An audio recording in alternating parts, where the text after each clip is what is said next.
আজকে আমি যার ঘটনা পাঠিয়েছি ভদ্রলোকের নাম আবু সালেহ। বাড়ির ভেতর সবাই কান্না করছে। এমন সময় বাহিরে অ্যাম্বুলেন্সের হর্ন বেজে উঠল। বুঝলাম অ্যাম্বুলেন্স চলে এসছে। আব্বুর রুমে প্রবেশ করলাম। সবাইকে বললাম, আব্বুকে নিতে হবে, তোমরা সরে যাও। সবার কান্না আরও বেড়ে গেল। গত 2টা বছর আব্বু এই ঘরের বাইরে পা রাখেননি। আম্মা মারা যাবার আগে থেকেই আব্বু অসুস্থ।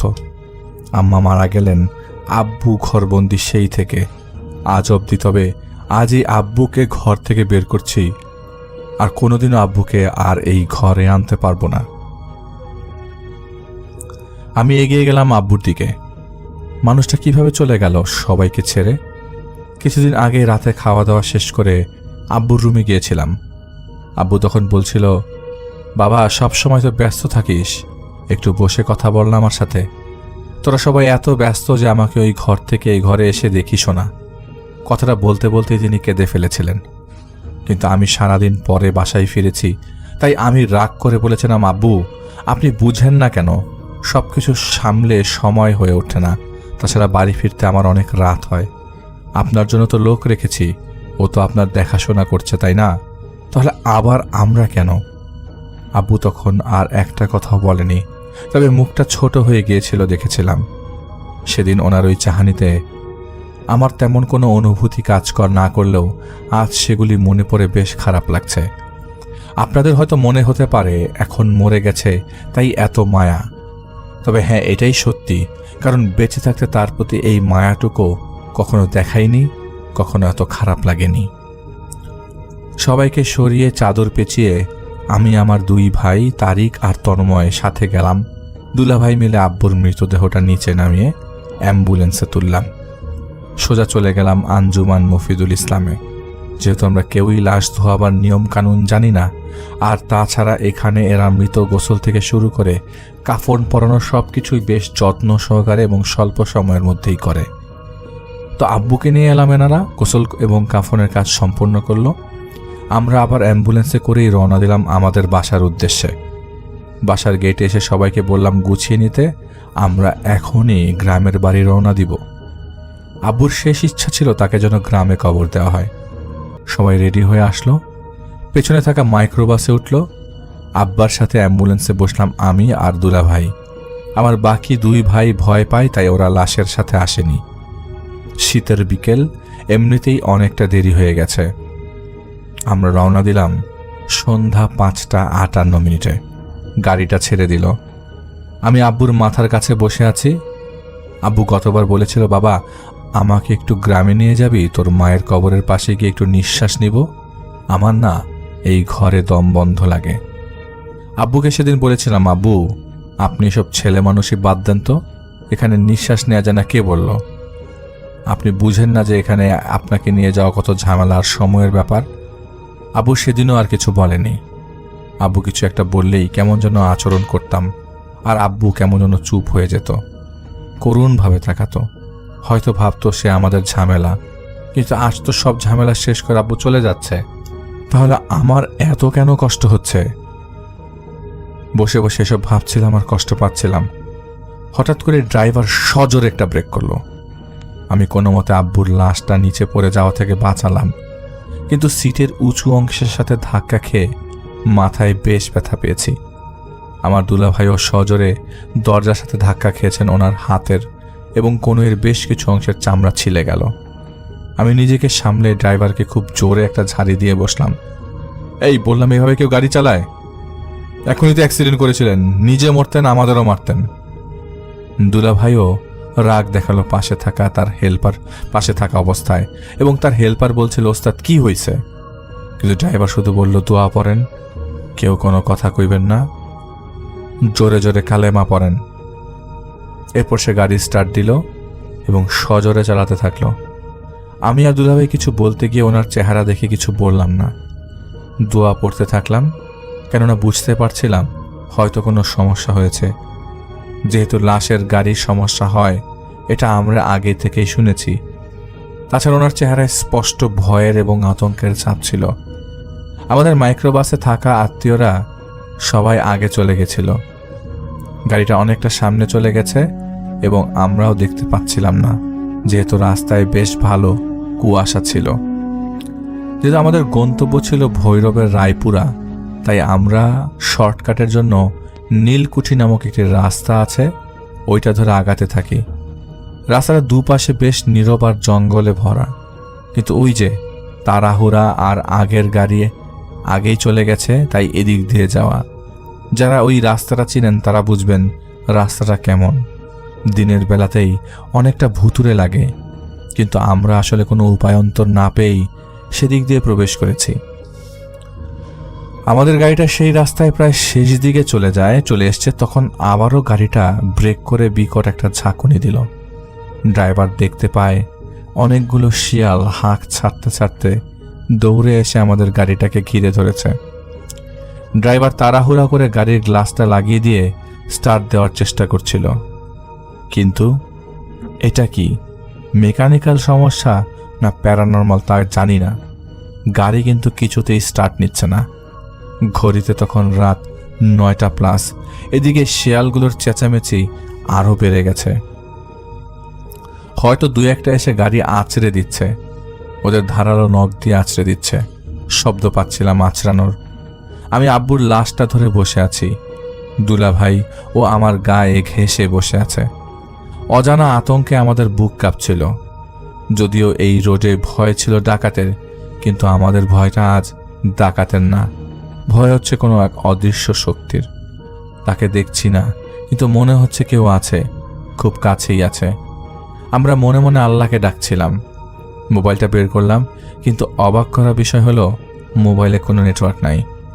না আমার একার না, গাড়িতে আমরা 4টা মানুষ, 5টা মোবাইল, কিন্তু কারো মোবাইলে কোনো নেটওয়ার্ক নেই। এটাও কি যান্ত্রিক সমস্যা? কিন্তু একসাথে এতগুলো ফোনের নেটওয়ার্ক থাকবে না, এই ব্যাপারটা আপনার বুকের ধুক ধুক শব্দটা অবশ্যই বাড়িয়ে তুলবে, দিয়ে দিবে একটা অজানা ভয়। আমাদেরও তাই। তবে ড্রাইভার ছেলেটার বয়স কম, কিন্তু বুদ্ধি আছে। সে গাড়ির জানালাটার গ্লাসটা একটু নামিয়ে যতটুক প্রেসার দেয়া যায় গলায়, ঠিক ততটুক দিয়েই জোরে আজান দিতে লাগলো। আমি দেখলাম এক এক করে আজানের সেই শব্দে শেয়ালগুলো কেই কেই করতে করতে ঝোপের দিকে চলে গেল। ড্রাইভার আজান দেওয়া শেষ করার আগেই ইশারায় তার হেল্পারকে আজান দিতে বলল। ড্রাইভারের আজান শেষ হওয়ার সাথে সাথেই আব্বুর লাশটা কেমন একটা নড়ে চড়ে উঠল, খুব আস্তেও না ধীরেও না। আমি ভীষণ ভয় পেয়ে লাশটা ছেড়ে দিয়ে পাশের সিটে বসি। দুলাভাইকে জিজ্ঞেস করলে আমি বলি কিচ্ছু না। এদিকে হেল্পার ছেলেটা আজান দেওয়া শুরু করে। ড্রাইভার বিসমিল্লাহ আল্লাহু আকবার বলে গাড়ি স্টার্ট দিতে গাড়ি স্টার্ট নিয়ে নেয়। গাড়ি স্টার্ট নেয়াতে কি পরিমাণ ভালো লাগছিল আর খুশি লাগছিল সেটা লিখে প্রকাশ করা যাবে না। মনে হচ্ছিল মৃত্যুর মুখ থেকে ফিরে আসার যে খুশি, যেই খুশিটা কেবল এক অসহনীয় পরিস্থিতি থেকে পরে আবার উঠতে পারলে অনুভূত হয়, সেরকম মনে হচ্ছিল। ড্রাইভার গাড়ি আস্তে আস্তে সামনের দিকে চালাচ্ছে আর গাড়ির সাইরেনটা বাজিয়ে দিয়েছে। একটু সামনে যেতেই রাস্তায় উঠে যাই আমরা। দেখি আশপাশের বাড়ি থেকে কিছু লোক বেরিয়ে এসে তাদের জিজ্ঞাসা করলে তারা পথ দেখিয়ে দিল। দুইজন আমাদের সাথেই গাড়িতে উঠে বসে। আমরা প্রায় বাড়ির কাছেই চলে এসেছি। মিনিট 5 পর আমরা বাড়ির সামনে পৌঁছাই।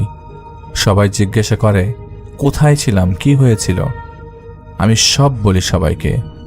এদিকে আব্বুর কবর খোঁড়া ছিল, তাই সবাই মিলে তাড়াহুড়া করে অল্প সংখ্যক আত্মীয় আর এলাকার মসজিদের ইমাম মিলে নিজেরা আব্বুর জানাজা দেই।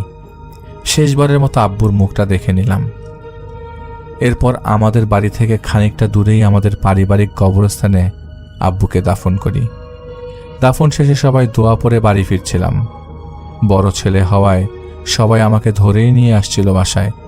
আসলে আমি খুব ভেঙে পড়েছিলাম। বেঁচে থাকাকালীন যে বাবাকে একটু সময় দিতে পারিনি, আজ সেই বাবাকে ছেড়ে যেতে আমার কলিজা ছিঁড়ে যাচ্ছে। আমি নিজেকে স্থির করতে পারছি না, কিন্তু নিয়ম তো এটাই, ফেলে এসেছি আব্বুকে চিরদিনের জন্য।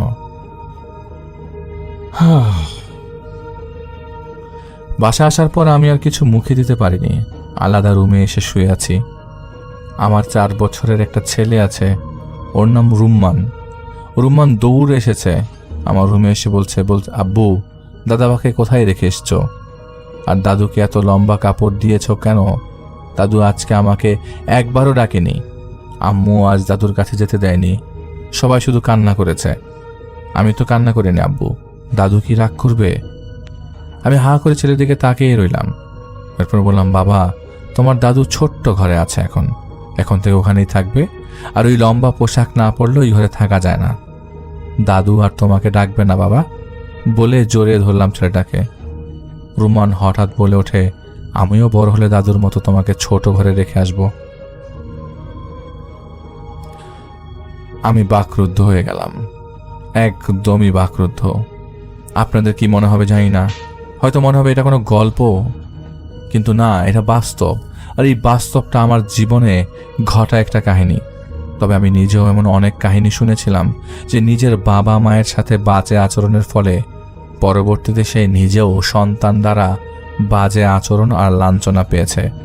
কিন্তু আজ নিজের ছোট্ট ছেলের মুখে এই কথা শুনে বাকরুদ্ধ হওয়া ছাড়া আর কোনো উপায় নেই। আমি রুম্মানকে বললাম, ঠিক আছে বাবা, এখন মায়ের কাছে যাও। ও চলে গেল। উকি দিয়ে দেখলাম বাইরে সবাই কথা বলছে। আমি আলোটা বন্ধ করে শুয়ে পড়লাম। জানি ঘুমোবে না, তাই শুয়ে গোপনে কান্না করছিলাম, চোখের উপর হাত রেখে। মিনিটখানেক পর হঠাৎ আমার নাকে আগরবাতির ঘ্রাণ পাই। আমি ভাবলাম হয়তো কেউ জ্বালিয়েছে। ঠিক তখনই আমার মাথার উপর কেউ আলতো করে হাত বুলিয়ে দিল। আমি সাথে সাথে হাত সরিয়ে চোখ মেলে তাকালাম, আলো জ্বালালাম, কিন্তু না, কেউ তো নাই। দরজাটা ভেরানো, কিন্তু আমার এমন কেন লাগছিল, মনে হচ্ছিল আব্বু আমার মাথায় হাত বুলিয়ে দিল। কিন্তু আব্বু আসবো কোত্থেকে? তাকে তো কবর দিয়ে আসলাম একটু আগেই। মনকে শান্ত করলাম, উঠে বাইরে গেলাম, সবার সাথে কথাবার্তা বললাম। ফজরের পরে ঘুমালাম। সে রাতে ড্রাইভারকে আর যেতে দেয়নি, রেখে দিয়েছিলাম। সকালে উঠে দেখি আমার ছোট চাচার বাড়ি থেকে খাবার পাঠিয়েছে। ড্রাইভার ছেলেটাকে ডেকে নাস্তা করে ওর পাওনা মিটিয়ে দিলাম আর জিজ্ঞেস করলাম, সেদিন কি হয়েছিল বলো তো? সে বলল, ওগুলো কিছু না স্যার, বাদ দেন, এমন হয় লাশের গাড়ির সাথে। তবু জোর করলাম। তখন ছেলেটা বলল, প্রথম যখন সে গাড়িটা হঠাৎ ব্রেক করে, তার কারণ ছিল রাস্তার ঠিক বাম পাশে থেকে নাকি একটু বয়স্ক মানুষ হেঁটে আসছিল। আস্তে আস্তে সে একেবারে গাড়ির সামনে চলে আসে এবং ড্রাইভার ব্রেক করতে করতে সে গাড়ির সাথে ধাক্কা খায়। কিন্তু ড্রাইভার যখন ভাবে যে সে নেমে ব্যাপারটা দেখবে, তখন সে তার ডান পাশে থাকা লুকিং গ্লাসে দেখে সেই বয়স্ক লোকটা গাড়ি থেকে অনেকটা পেছনে রাস্তার উপর দাঁড়িয়ে আছে আর হাসছে। তবে হাসিটা স্বাভাবিক না। তাই সে কিছু না বলে গাড়ি চালিয়ে সবাইকে দোয়া পড়তে বলে। আমি তাকে বললাম, সাবধানে যেও। সে বিদায় নিয়ে চলে গেল। মাঝে 2 দিন কেটে গেল ব্যস্ততায়। 4 দিনের খানা দিতে হবে, তাই বাজার সদাই এটা সেটা করে 4 দিন এসেই গেল। দুপুরে খাওয়ার আয়োজন করেছিলাম, কারণ সন্ধ্যায় সবাই ঢাকা রওনা দিবে। সব আয়োজন সম্পন্ন হবার পর ভাবলাম নিজের গাড়ির সাথে যেহেতু, তারপর বাদ মাগরিব সবাই নামাজ পড়ে রওনা দিব। সব গুজগাছ করে আমরা মাগরিবের নামাজ পড়তে আমাদের মসজিদে যাই। নামাজ শেষে কি মনে করে আমি সবাইকে বললাম, আপনার হাঁটেন, আমি আসতেছি। যেহেতু মসজিদের কাছেই আমাদের কবরস্থান, তাই আমি সেখানে গিয়ে আব্বুর কবরটা জিয়ারত করি। আমার সেখান থেকে কেন জানি কিছুতেই যেতে ইচ্ছা করছিল না, কিন্তু যেতে তো হবেই। শীতকাল তো, হঠাৎ করে অন্ধকারে নেমে যায়। জিয়ারত করতে আসার সময় যেটুকু আলো ছিল, জিয়ারত শেষ হতে হতেই অন্ধকার হয়ে গেছে। আমি আব্বুর উদ্দেশ্যে বললাম, চলে যাচ্ছি, আমাকে ক্ষমা করে দিও পারলে। আমি কবরস্থানের ভেতর থেকে বের হব, ঠিক তখনই কেউ আমাকে আবারও মাথায় হাত বুলিয়ে দিয়ে গেল, যেন আমার গা ঘেঁষে চলে গেল। আমি থ হয়ে দাঁড়িয়ে থাকলাম। আমি আবারও ঘুরে কবরস্থানের ভেতরে গেলাম। আব্বুর কবরের কাছে গিয়ে বললাম, আব্বু, তুমি কি আমার মাথায় হাত বুলালে? আমি বাচ্চাদের মতো আব্বু আব্বু বলে কান্নায় ভেঙে পড়লাম। কিন্তু তখনই কেউ আমাকে আব্বুর কবরের সামনে থেকে ঘাড় ধরে একটা আছাড় মারল। আমি ছিটকে পেছনের জমির পাশে যেয়ে পড়লাম।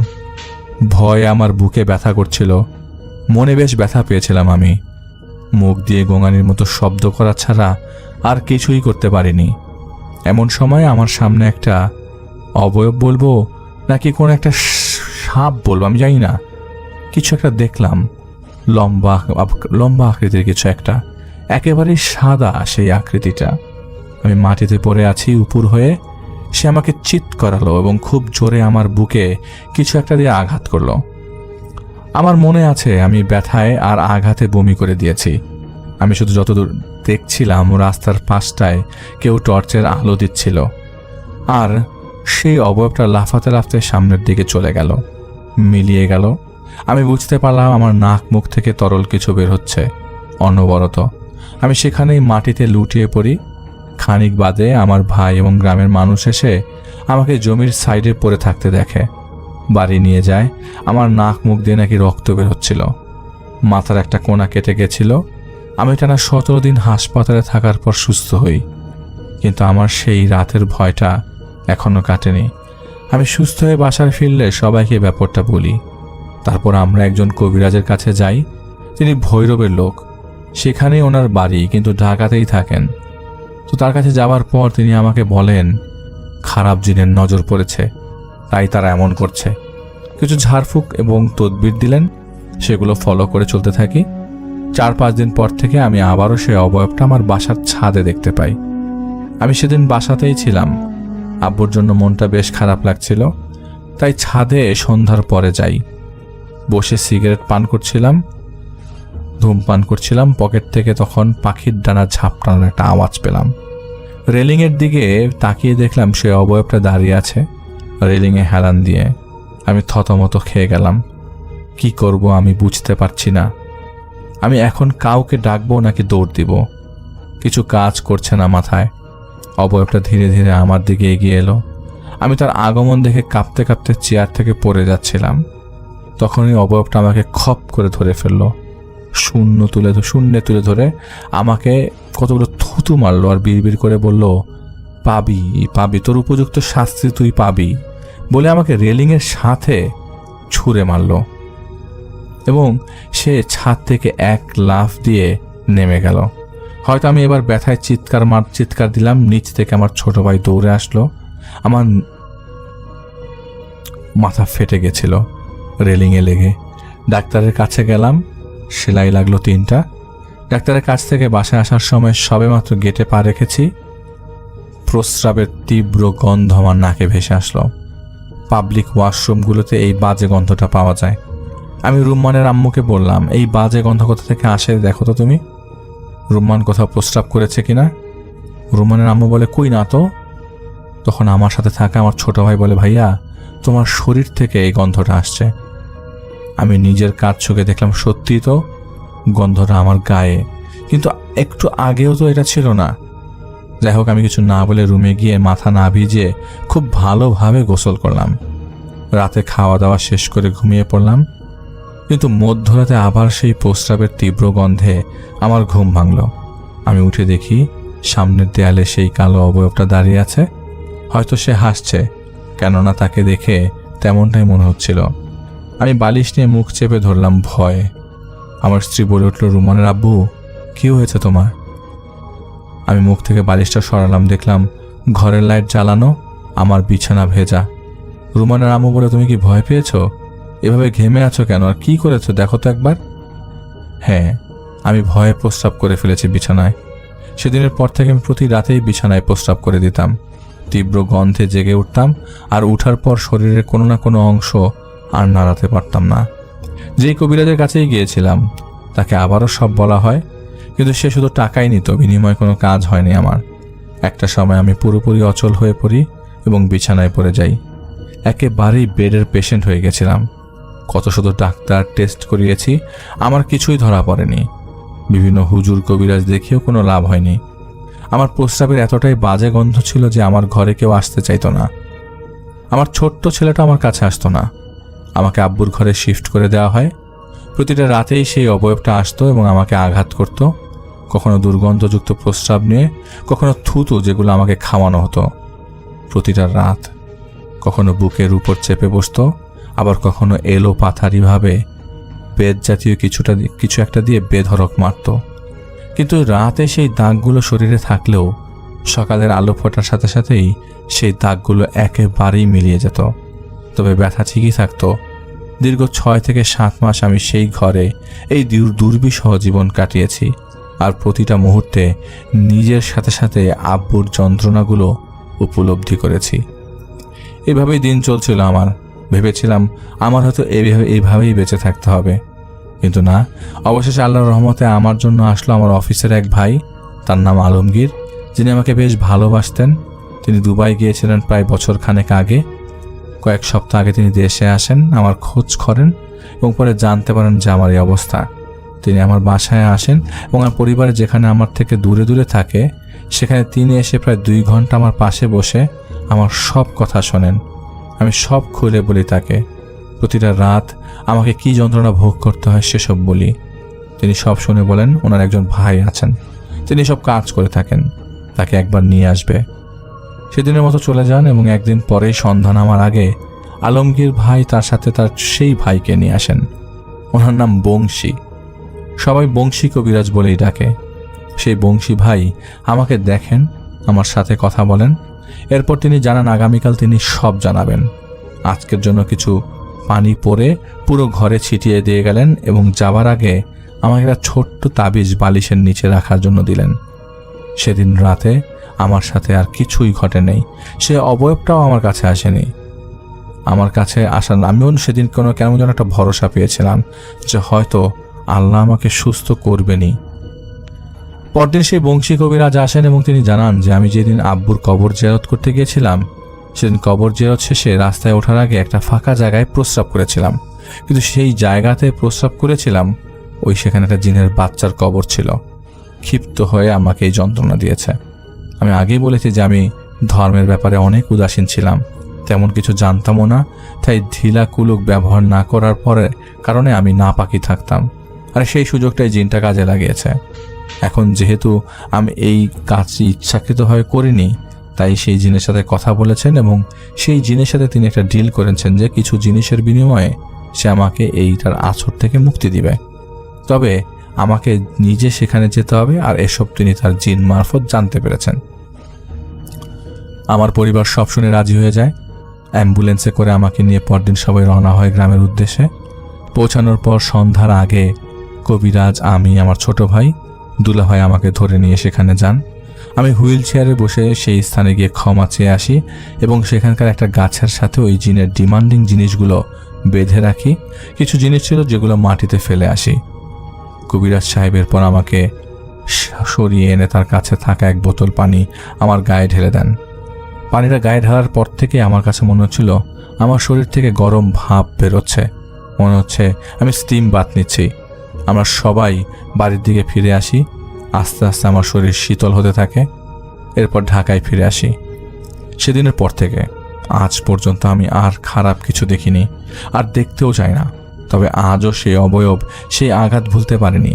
মনের মধ্যে একটা গভীর দাগ রেখে গেছে সেই দিনগুলো।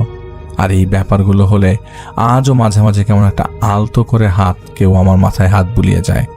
মিষ্টি একটা গন্ধের সাথে শীতল একটা অনুভূতি পাই। এটাই ছিল আজকের ঘটনা। দোয়া করবেন সবাই আমাদের জন্য। ভালো থাকবেন।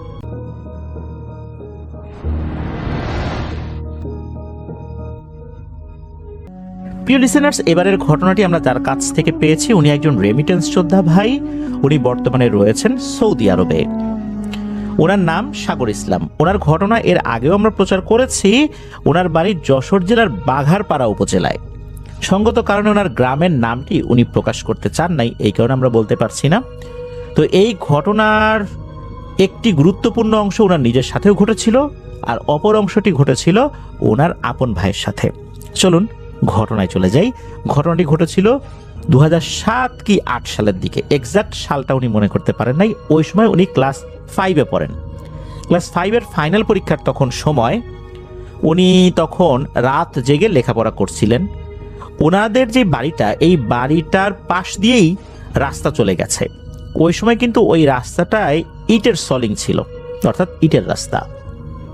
ইটের রাস্তায় যখন কোনো গাড়ি চলাচল করে, ভ্যান, রিক্সা বা অন্য কোনো যানবাহন, তখন কিন্তু এক ধরনের শব্দ হয়। বিশেষ করে ভ্যান চললে এক ধরনের শব্দ হয়, খটখট খটখট শব্দ হয়।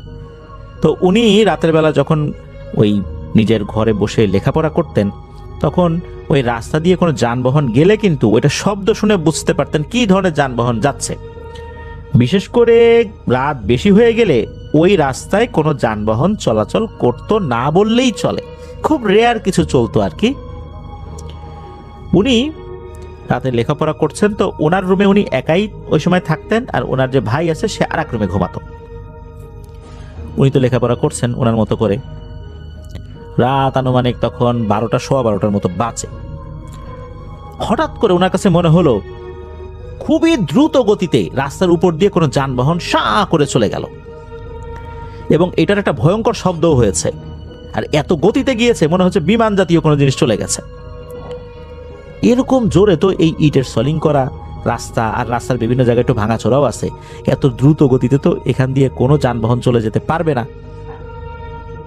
যদি ভালো মানের কোনো গাড়ি, জিপ গাড়ি বা প্রাইভেট কার বা এই টাইপের গাড়ির কথা আমরা চিন্তা করি, সেগুলো কিন্তু এই রাস্তাগুলোতে রয়েস হয়ে চলে, নাহলে কিন্তু গাড়ির ক্ষতি হবে। তাহলে এত দ্রুত এই রাস্তা দিয়ে গেলটা কি?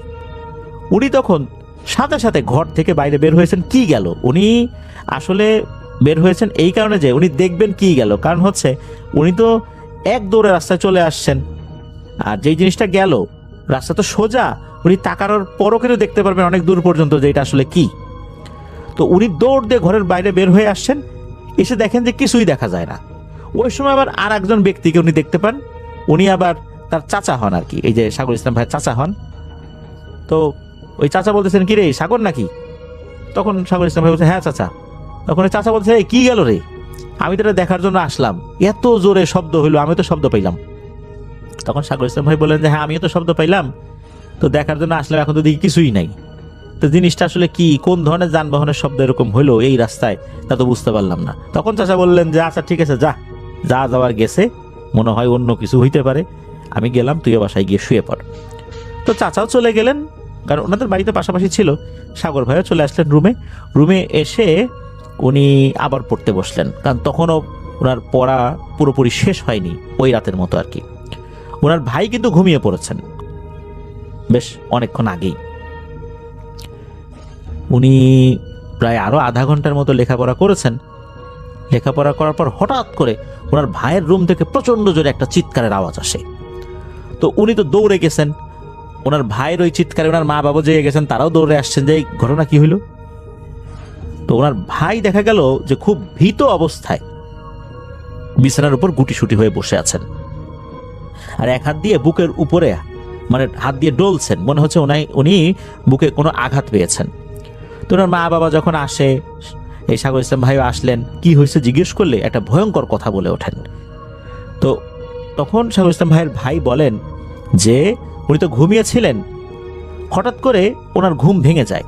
তা ঘরের মধ্যে তো ডিম লাইট ছিল, উনি নাকি তাকিয়ে দেখেন যে ওনাদের ঘর তো আসলে উপরে টিন ছিল, আর টিনের নিচ দিয়ে অনেক সময় এই যে দেখা যাচ্ছে আড়া বলে অনেকে, যে বিভিন্ন গাছগুলো বা বিভিন্ন বাঁশ এই টাইপের জিনিসগুলো আড়াআড়িভাবে বা লম্বালম্বিভাবে দেওয়া হয় ঘরের একটা ব্যালেন্স রক্ষা করার জন্য, আর ওইটার উপর অনেক সময় চাটাইও দেওয়া হয়। তবে ওই সময়ে ওইটার উপরে কোনো চাটাই ছিল না। উনি নাকি দেখেন যে এই একটা আড়ার উপরে একটা কালো কুচকুচে অবয়ব বসে আছে। এই অবয়বটার দুই পায়ের মধ্যে এক পা সে ওই আড়ার উপরে পা তুলে মানে ভাঁজ করে আছে, আর আরেক পা নিচে নামিয়ে দিয়েছে। পাটা এত লম্বা যে ওই উপর থেকে তার পাটা একদম নেমে এসে ওই বিছানার উপরে এসে ঠেকেছে। আর উনি যখন চোখ মেলেছেন ওই অবয়বটার দিকে তার চোখাচোখি হয়ে যায়।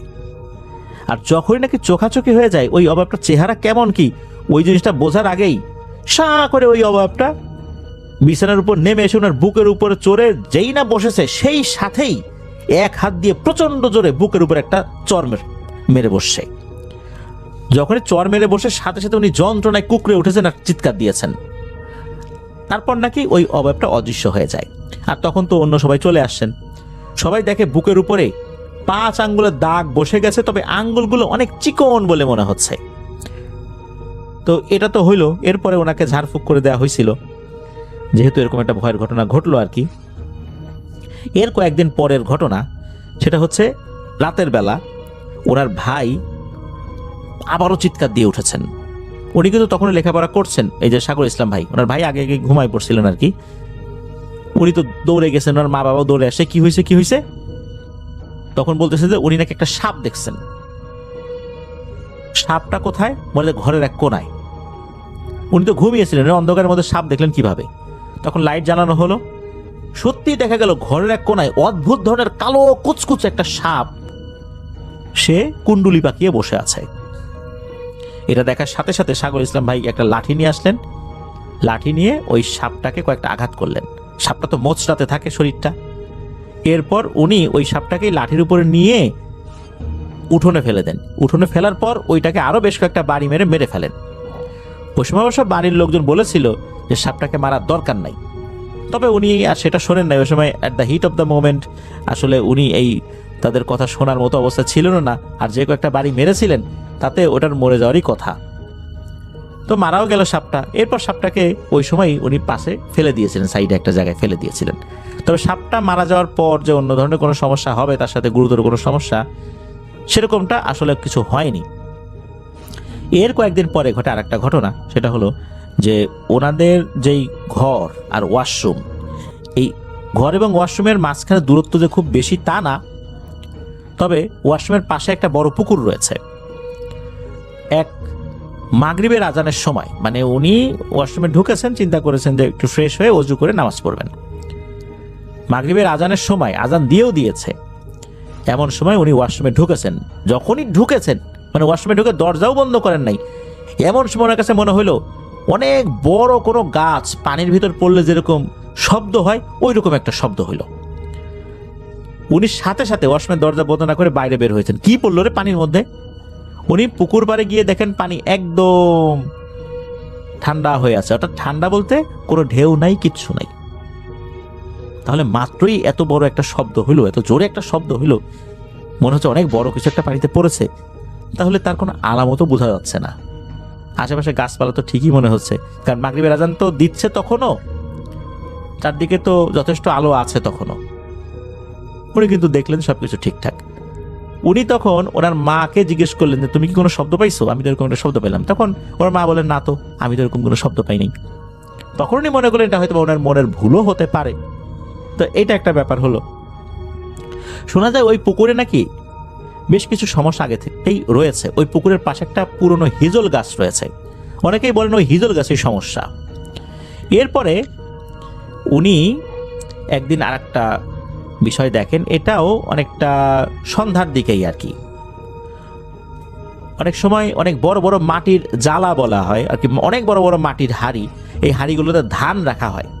যারা গ্রামে আছেন বা গিয়েছেন তারা এই ধরনের বড় বড় মাটির হাঁড়িগুলোর সাথে পরিচিত।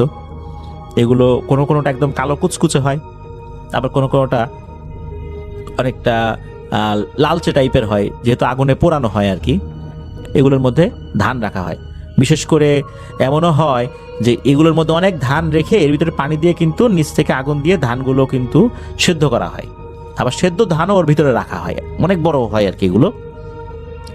তো উনি মাগরিবের আজান হচ্ছে এমন একটা সময় দেখেন যে এরকম একটা বড় জ্বালা, কালো রঙের একটা বড় জ্বালা, এইটা পুকুরের কেনারে আছে।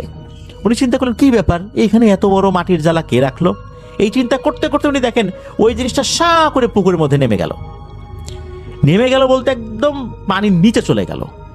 এটা কিন্তু উনি নিজের চোখে দেখেছেন, এটা পরবর্তীতে বেশ কয়েকজনের সাথে শেয়ারও করেছেন। তো ওই পুকুরে আর একটা বিষয় নাকি রয়েছে, সেটা হচ্ছে যে অনেক মাছ নাকি ওটায় ছাড়া হয়, কিন্তু যেই পরিমাণে মাছ ছাড়া হয় সেই পরিমাণে মাছ আসলে পাওয়াই যায় না। মাছগুলো যে কোথায় যায় এটা বলাটাই মুশকিল হয়ে যায়। ওনারা একটা কাজ করতেন, সেটা হচ্ছে যে ছোট ছোট মাটির হাঁড়ি ওই পুকুরের মধ্যে ডুবিয়ে রাখতেন, কিছু কিছু জায়গায় চিহ্ন দিয়ে রাখতেন যে ওইখানে গেলে এটা পাওয়া যাবে।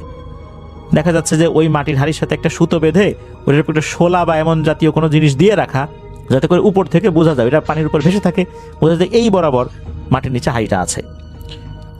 মাগুর মাছ, শোল মাছ বা শিং মাছ নাকি এগুলোর মধ্যে ঢুকে থাকতো, গর্ত মনে করে ওর ভিতরে ঢুকে যেত। ওনারা আবার ডুব দিয়ে ওই হাঁড়িটা তুলতেন, বেশ মাছ পেতেন আর কি। এমনিতে তো মাছ পাওয়াটা খুব দুষ্কর হয়ে যেত ওই পুকুরে। এইভাবে ওনারা একটা কৌশল অবলম্বন করতেন, যার কারণে মোটামুটি মাছ পেতেন। একবার হলো কি, মাছ ধরার জন্য এই যে সাগর ইসলাম ভাই, ওনার ভাই, তারপর ওনার আরও বেশ কিছু আত্মীয় স্বজনরা মিলে পুকুরে নামছেন।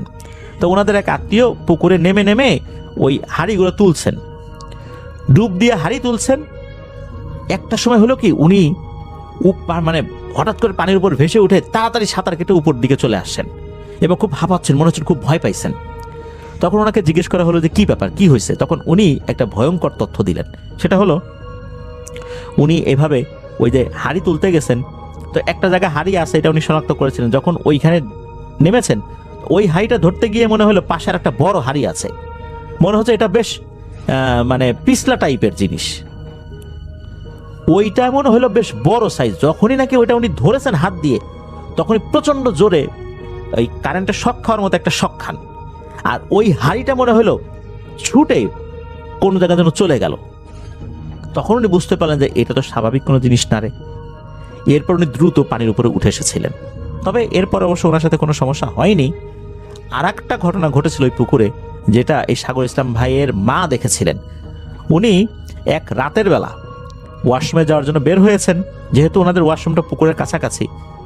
তো ওয়াশরুমের কাছে যাওয়ার পর উনি দেখেন যে মোটামুটি চাঁদের আলো তো ভালোই আছে, চাঁদের আলোতে দেখা যাচ্ছে পুকুরের পানির উপরে 7-8টা অবয়ব মনে হচ্ছে মারামারি করছে, একটা আর একটাকে মারছে, আশ্রাচ্ছে, ধস্তাধস্তি করতেছে।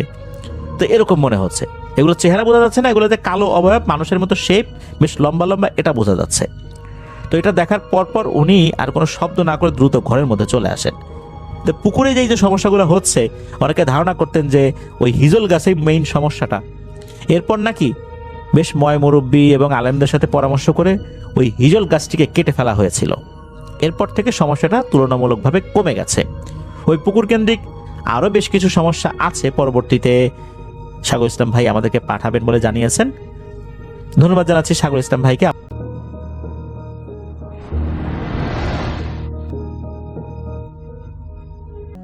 আসসালামু আলাইকুম। ওয়ালাইকুম আসসালাম। আমি মোহাম্মদ বিল্লাল হোসেন। আমি সরকারি বাংলা কলেজে একজন ছাত্র, পেশায় টিউশনি করি। আমার দেশের বাড়ি হচ্ছে কুষ্টিয়াতে। আমি এখন ঘটনাতে চলে যাই। আমার এই ঘটনাটি ঘটে হচ্ছে আমার চাচার সাথে। আমার চাচা যিনি এখন হচ্ছেন উনি মাওলানা। তিনি যখন মাদ্রাসাতে পড়তেন তখনকার ঘটনা, তখন তার সাথে ঘটে যাওয়া একটা ঘটনা। তিনি মাদ্রাসার হোস্টেলে হচ্ছে 3-4 জন ছাত্র থাকতো। তা একদিন হচ্ছে চাচা তার বন্ধুরা কয়েকজন রাতে খাবার খেয়ে ঘুমানোর জন্য প্রস্তুতি নেয় এবং রুমে গিয়ে যার যার বিছানায় শুয়ে পড়ে এবং শুয়ে পড়ার কিছুক্ষণ পরে তারা হচ্ছে রুমের লাইট অফ করতে ভুলে গিয়েছিল। এজন্য হচ্ছে একজন চাচা একজনকে বলতেছেন যে যাই রুমের বাতিটা অফ করে দিয়ে আসে। মানে বিছানা থেকে নামবেন, ঠিক তার আগ মুহূর্তে হঠাৎ করে দেখলেন আমার চাচা এবং তার বন্ধু দেখলেন যে আরেকজন যিনি ছিলেন রুমমেট, তার হাতটা বড় হয়ে যাচ্ছে এবং রুমের লাইটের সুইচ সেখানে তার হাতটা চলে গেছে। মানুষের হাতে স্বাভাবিক বাম হাতটা ছোট ছিল এবং ডান হাতটা অস্বাভাবিকভাবে বৃদ্ধি পেয়ে লাইটের সুইচের ওখানে চলে গেল এবং হঠাৎ করে লাইটটা বন্ধ হয়ে গেল। আমার চাচা এবং তার বন্ধু দুইজন যখন দেখলেন এই ঘটনাটা, দুজনই চুপচাপ নীরবে শুয়ে পড়লেন। ওই রাতে আমার চাচা এবং তার বন্ধুর কোনো ঘুম হয় নাই, অনেক ভয়ে রাতটা কেটে যায়। পরের দিন সকালে আমার চাচা এবং তার বন্ধু এই বিষয়টা মাদ্রাসার প্রধান শিক্ষককে বলেন।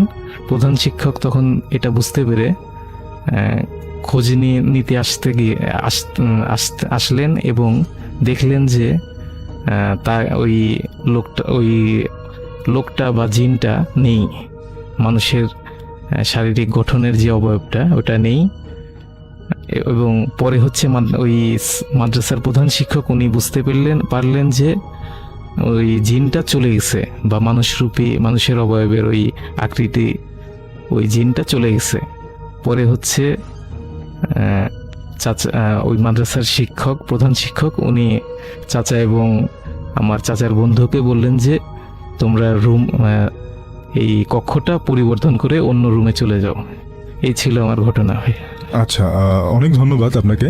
এবং আমরা যেটা বুঝলাম যে উনি আসলে জিন বা ছদ্মবেশী যদি আমরা বলি, সে আপনার চাচার সাথেই থাকতো। হ্যাঁ, এবং মাদ্রাসাতে পড়াশোনা করতো। তাদের সাথে দীর্ঘদিন মাদ্রাসাতে সে পড়াশোনা করেছিল এবং কারো কোনো ক্ষতি করেনি সে। জি জি, জিন সে কারো একটা ক্ষতি ভালো জিন করেনি। ছিল।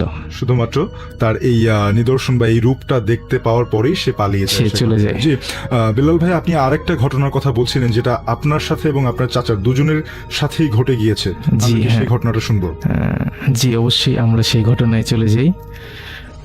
এটা হচ্ছে 2005 বা 6। তখন আমার বয়স আপনার 8-9 বছর এরকম।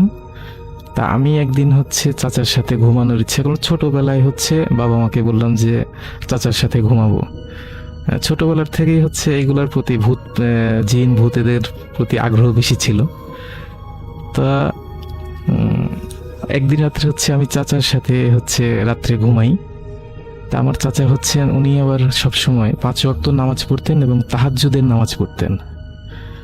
রাত্রে যখন 2:30-3টা বাজে, 3টা না, 2:30, আমি যদিও তখন হচ্ছে ঘড়ি ছিল না ওইভাবে, আমার আনুমানিক যেটা, চাচা যখন তাহাজ্জুদের নামাজ পড়তেন তখন উনি 2:30-3টা এই সময় উঠতেন। তা চাচা হচ্ছেন বাড়িতে কলপারে গিয়ে হচ্ছে উজু করে এসে নামাজে দাঁড়াবেন। আমি তখন মানে ঘুম, আবছা আবছা ঘুম, মানে চোখ বন্ধ আছে কিন্তু ওইভাবে গভীর ঘুমে না। তা চাচা যখন নামাজে দাঁড়াবেন ওই সময় আপনার মানে কেউ একজনের সাথে আমার চাচা কথা বলতেছিলেন। আমি তাকে অন্ধকারে কিছুই দেখতে পাইনি, কিন্তু তার কথাগুলো এরকম ছিল যে আমিও আপনার সাথে নামাজ পড়ব, এরকম কিছু একটা। আচ্ছা, আমি এইটা শোনার পরে মানে কণ্ঠটা এরকম ছিল যে আপনার প্রতিধ্বনি, শব্দ প্রতিধ্বনি হয়। আমরা একজন মানুষেরা কথা বলে যেরকম প্রতিধ্বনি হয়, তার কথাটা স্পষ্ট না, কিন্তু এরকম মানে কথাটা হচ্ছে আপনার প্রতিধ্বনি হয়ে বারবার একই কথা বারবার আসতেছে। তা আমার চাচা মানে আপনার মাওলানা এবং হচ্ছে ইমামতিও করেন। তা আমার চাচা যেটা বললেন যে ঠিক আছে, আমি মানে তাকে জিজ্ঞাসা করলেন যে ইমামতি আপনি করবেন না আমি করব। চাচা ওই মানে কিরকম একটা কণ্ঠ বলছে যে আপনিই করেন, আপনি যেহেতু একজন ইমাম এবং মাওলানা, আপনি ইমামতি করেন, আমি আপনার পিছনে দাঁড়িয়ে নামাজ পড়ি। মানে এই যে এই কথাগুলো, আমার চাচার কথাগুলো স্বাভাবিক, কিন্তু এই কথাগুলা আপনার অস্বাভাবিক লাগলো আমার কাছে। এবং ওই সময়টা আমি খুবই মানে কি আমার শরীরের বুঝতে পারতেছেন যে আমার শরীর, আমি একদম দেখতেই পাচ্ছি যে বিল্লাল ভাইয়ের আসলে সবগুলো পশম দাঁড়িয়ে গেছে। আসলে যখন আমরা কাউকে চোখের সামনে না দেখি কিন্তু তার কণ্ঠস্বর শুনতে পাচ্ছি, এবং সেটা আসলে একটু নর্মাল না, প্যারানর্মাল, তখন কিন্তু অন্যরকম লাগাটাই স্বাভাবিক। জি ভাইয়া। তারপরে হচ্ছে যে আমার চাচা বলল যে ঠিক আছে, আমি সামনে দাঁড়াচ্ছি, আপনি পিছনে দাঁড়ান। ওই সময় আমার একটু আগ্রহ হলো যে ঠিক দেখি তো যে আমার চাচা কাকে দাঁড়াইতে বলে পিছনে। কিন্তু আমি যখন উঠে দেখি, আমি শুধু আমার চাচাকেই দেখতে পাই, আর কাউকে দেখতে পাই না। আমার চাচা বলছিল যে আমার সাথে ঘুমাইতে গেলে কিন্তু তুমি ভয় পাবা, এবং হচ্ছে আমি রাত্রে উঠে নামাজ পড়ি, তুমি কখনো কিন্তু আমাকে বিরক্ত করবা না। তো এই ভয়টা হচ্ছে চাচার মধ্যে মানে আমার মধ্যে চলে গেছিল। তা আমি চুপচাপ এরকম যতক্ষণ নামাজ পড়লো আমি চুপচাপ শুধু এই শুয়েছিলাম এবং খুব ভয় পাচ্ছিলাম। তারপরে হচ্ছে যে চাচা এরকম নামাজ পড়তে, তাহাজ্জুদের নামাজ শেষ হলো, ওই রাত্রে আমি ঘুমাইতে পারি নাই। তারপরে হচ্ছে ফজরের নামাজ পড়লো, পরের দিন সকালে উঠে চাচাকে জিজ্ঞাসা করলাম যে চাচা, ওই সময়টা তো আমি খুব ভয় পাচ্ছিলাম, এবং আপনি কার সাথে কথা বলতেছিলেন? আমি তো কাউকে দেখি নাই। আমার চাচাও হচ্ছে ওই জিনটাকে হচ্ছে সবসময় দেখে না, মাঝে মধ্যে হঠাৎ, মানে সবসময় কথা বলে, কিন্তু চাচা মানে ওই জিনটা সবসময় চাচার সামনে আসে না। তখন সকালবেলা হচ্ছে চাচাকে এরকম বললাম, চাচা বলতেছে যে আমি তো তোমাকে আগেই বলছি, বা তোমার আব্বু আম্মু বলছে যে আমার সাথে ঘুমাইলে রাত্রে তুমি ভয় পাবা, অনেক কিছু হবে, ঘটতে পারে। তা তখন চাচা বলতেছে যে যাই হোক, তুমি মানে আমি যখন নামাজ পড়তেছিলাম তখন কিছু করো নাই, ওই জিনটা যদি বিরক্ত হইতো তাহলে তোমাকে অনেক ক্ষতি করতে পারতো। সে ভালো জিন ঠিক আছে, কিন্তু তাকে বিরক্ত করলে সে ক্ষতি করবে। এটাই ছিল ভাই আমার ঘটনা।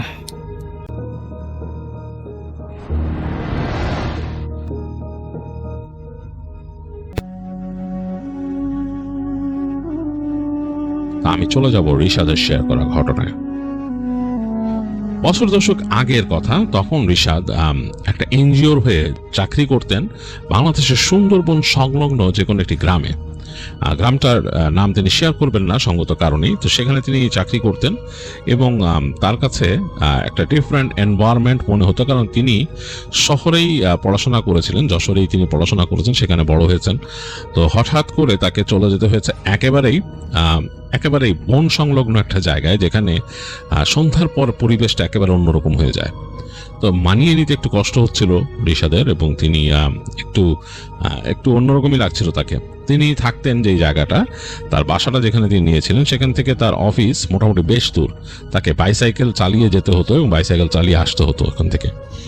এছাড়াও তিনি আড্ডা দিতেন, কিছু পরিচিত মানুষ হয়ে গিয়েছিল, কলিগ, বন্ধু বান্ধব, এদের সাথে ওখানেই বন্ধু হয়েছিল নতুন কিছু, এবং তার সাথে কাজে সহযোগিতা করতে এরকম মানুষও ছিল যাদের সাথে তার ভালো সম্পর্ক। তো তাদের সাথে দেখা যেত অফিস শেষে, তিনি যেহেতু ব্যাচেলার, তার আসলে কিছু করার নাই, তিনি ওখানে বন্ধুদের সাথে আড্ডা দিয়ে তিনি বাড়ি ফিরতেন। তো এরকম একদিন, এবং সেই দিন তিনি গিয়েছিলেন একটা টিউশনি করতে। তো এই টিউশনে তো তাকে ইনভলভ হতে হয়েছিল বাধ্য হয়েই, কারণ তিনি যেখানে আড্ডা দিতেন সেখানে এক বড় ভাই ছিলেন ব্যবসায়ী। তো তার ছেলে মেয়ে আবার দুজনে অঙ্কে বেশ খারাপ। তো তিনি জানতেন যে রিশাদ খুব মেরিটেরিয়াস একজন স্টুডেন্ট ছিলেন। তো তিনি রিশাদকে খুব রিকোয়েস্ট করেন যে আমার ছেলে মেয়েটাকে একটু ভালো করে দাও, এদের একটু অঙ্ক শেখাও, এরা ভালো পারে না।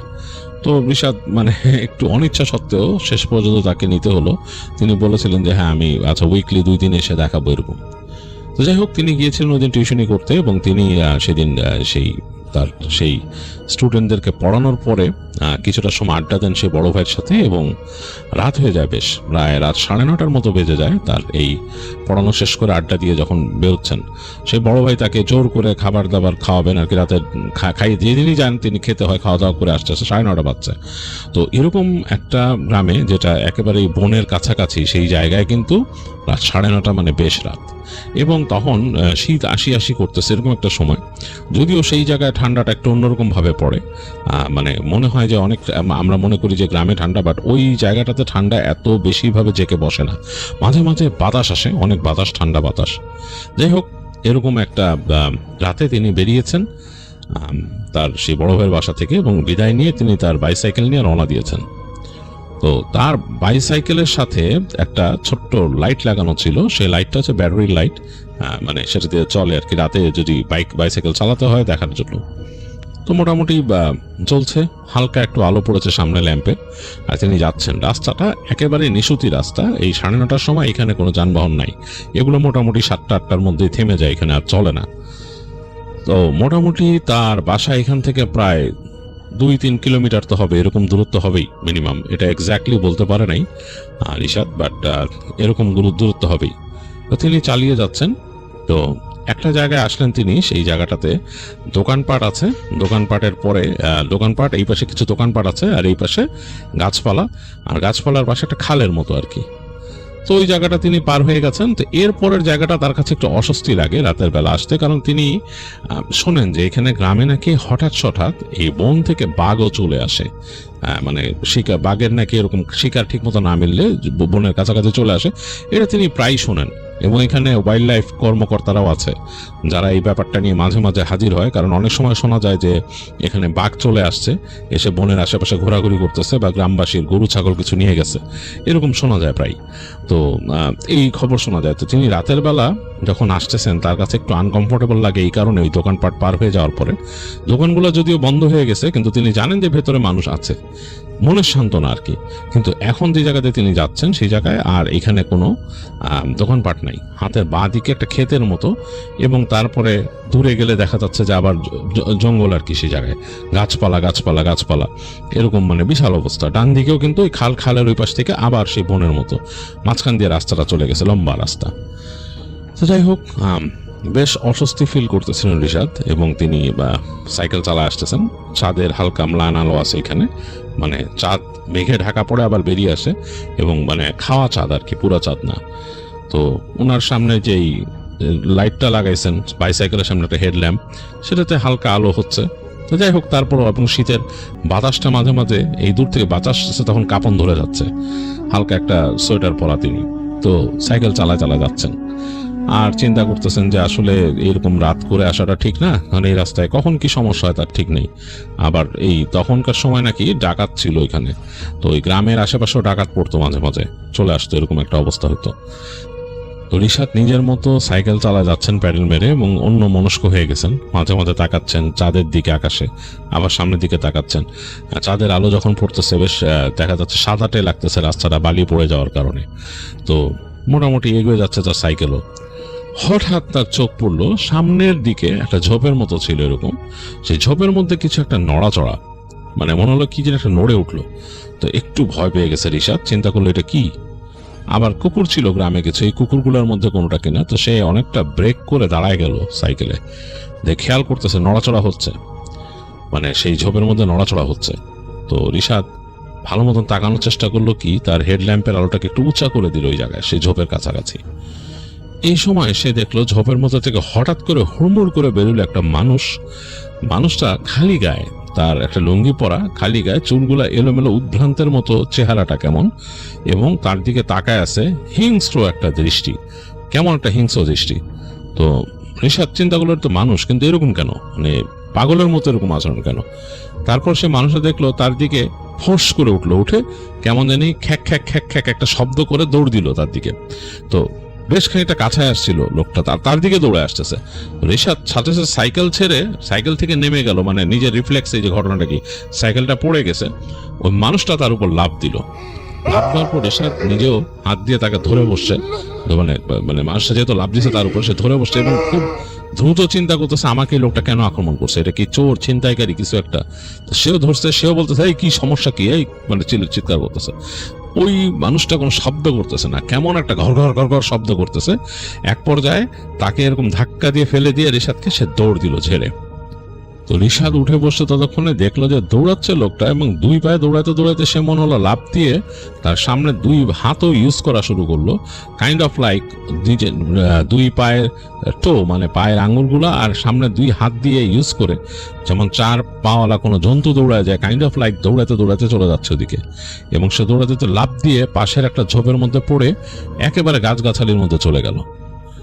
তো রিশাদের বুক তখনও কাঁপতেছে থরথর করে, যে এইটা কি দেখলাম, এই মানুষটা এরকম কেন, হোয়াট ইজ দিস, সমস্যা কি।